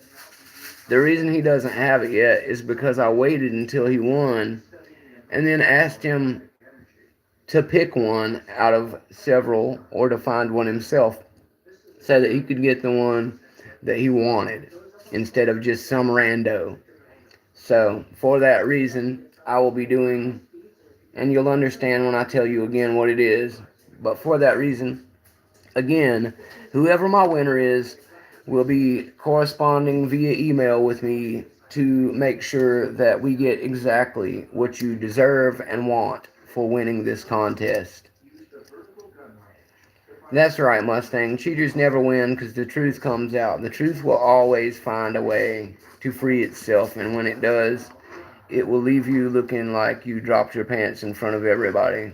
So let's just not do stuff like that. You know, when you cheat yourself. So I brought out a pack lock. Why did I do that? Because it's not part of this contest, and I don't want anybody to get confused about that. We will not, let me stress, not be picking pack locks in this contest. I brought it out for another reason. And the 1100 I have in my hand because I'm going to start with that. Initially, I had to found a place or two that will sell you a custom A1100 body. The actual whole lock, but the body is what they customize. They basically will etch anything you want on one of these bad boys. So we could etch it up with Mounta1nM1ck 250 sub winner. We could etch your name as the winner onto there. We could put both. They are able to etch the side of the lock as well as the front body and back body where the serial numbers and stuff are at. So they've got a lot of surface area to work with, and if you win, you'll be able to choose whatever color you want, whatever stuff you would like etched on it. We'll get it made up for you, and I will have it sent directly to you from the maker, and anything else that I decide to send you, so you don't have to wait the same way as the lock guy. Sorry, lock guy, this was a different kind of situation, so it was necessary to include your stickers the way I'm doing it for you, especially since it was the first time around. But for this next one, maybe I will have it sent directly to somebody. Terrafon, thanks for coming by. I appreciate you coming through and supporting me, brother. The other thing that you will be able to win, you have to choose. It's not going to be both. But I'm either going to give you the A1100 customized exactly the way you want it, whatever color, whatever you want etched in it. I was originally just going to have it etched up to say Mounta1nM1ck 250 sub winner and add your name. But because it's your win, I don't care if you put any of that on there, okay? You can put, Mounta1nM1ck loves his mama or what the hell ever you like, using your own name. You can gift it to somebody else. It's your prerogative what you have put on it. But I will get you an A1100 to your specifications. Any color, anything you want etched on it, we're going to make that happen, okay? But there's two other options. Many of you are very aware of our good friend. I should have brought out one of his stickers. I'm sorry. Our good friend 44 Delta, Mr. Schlins. He offers some really cool 44 Delta branded pack locks and American locks. I know you guys have seen the Reaper one and the Spider one. Now, I don't know what all he's got going on his site or what kind of stuff he's got worked up right now. And I haven't reached and contacted him to talk to him about this in any way. But we will be giving the winner the choice of the etched 1100, or I will get you either a pack lock or an 1100 from 44 Delta. So if you would prefer to choose one of the Delta locks instead of a personalized etched 1100, that will also be an option for you guys, okay? So whoever wins the 250 sub is either going to get a Delta lock or a personalized 1100. The Delta lock can be either one. I don't care if you want the pack lock or the 1100. I'll get you the one you want. And if you want it to be the brass one instead of the steel one, as far as the shackle is concerned, Mounta1nM1ck is a big fan of brass and whatnot as well. I'll be happy to get you the brass instead of the steel if that's what you prefer. But that's it, guys. So I hope you like the prizes. I hope you like the way that the game is designed. I really hope that you will wait until we hit 250 to bombard me with the videos. And then absolutely do bombard me. Because just like with last time, I will create a playlist with the 250 sub playlist. And I will add every entry to that list. So that way, when I do the cutoff, you can be sure to double check and make sure all your entries are there. And anything that was posted before the cutoff time, I will make sure it makes it in there before we do our final spot. But then, as usual, I will take all the entries, I will write them in the big notebook that I use for this type of stuff. And then, when the time comes, I will do like everyone else does, and I will get the old wheel of prize choice sorted out. We will do a live, and I will spin and find us a winner. Now, depending on how many people and entries we end up having, there is a very good chance that I will do just one spin. Because if it's as many people as I hope respond, I'm not going to make you guys sit here and wait to do, 100 spins of elimination. So if we have the response that I hope we have, and I'm pretty sure we will, I will just get straight down to business. We'll have a little quick hangout fun. I'll see what else I've got going on at the time, and we will pick a winner live on Mounta1nM1ck with the old prize spinner from all the entries. So everybody has an equal chance when it starts to make as many videos submissions as you want. Get an entry for each one, and you will have one winner. There will be no runner-up this time. Other contests, I may do that again, but because of the nature of this one, there will only be one grand prize winner. That's pretty much all I've got for you guys tonight. So we're moments away from 4 hours, and I'm gonna put the shutdown on this. So Mounta1nM1ck's dinner is gonna get cold otherwise. Thank you all for coming out to hang out with me tonight. This is the final wrap-up goodbye from Mounta1nM1ck. Everybody who's still in the chat, guys, thank you for coming and hanging out with me. Thank you for allowing me to show you the Mounta1nM1ck mailbox and ramble for this long.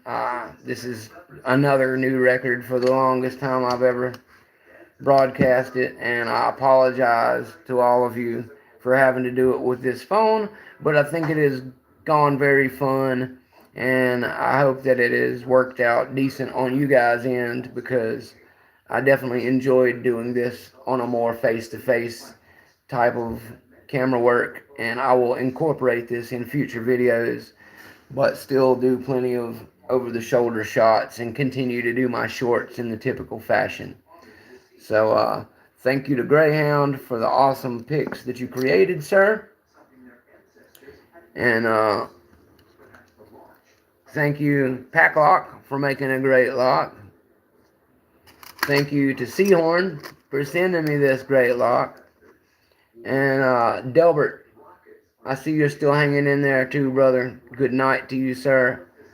Maybe you'll see me on Dean's, or I'm sure we will talk to each other again soon. But really, my raking raccoon friend, thank you from the bottom of my heart for sending me these dog legs. I will be blistering my fingers tonight playing around with them, and I have no doubt that they will live up to tons and tons of fun.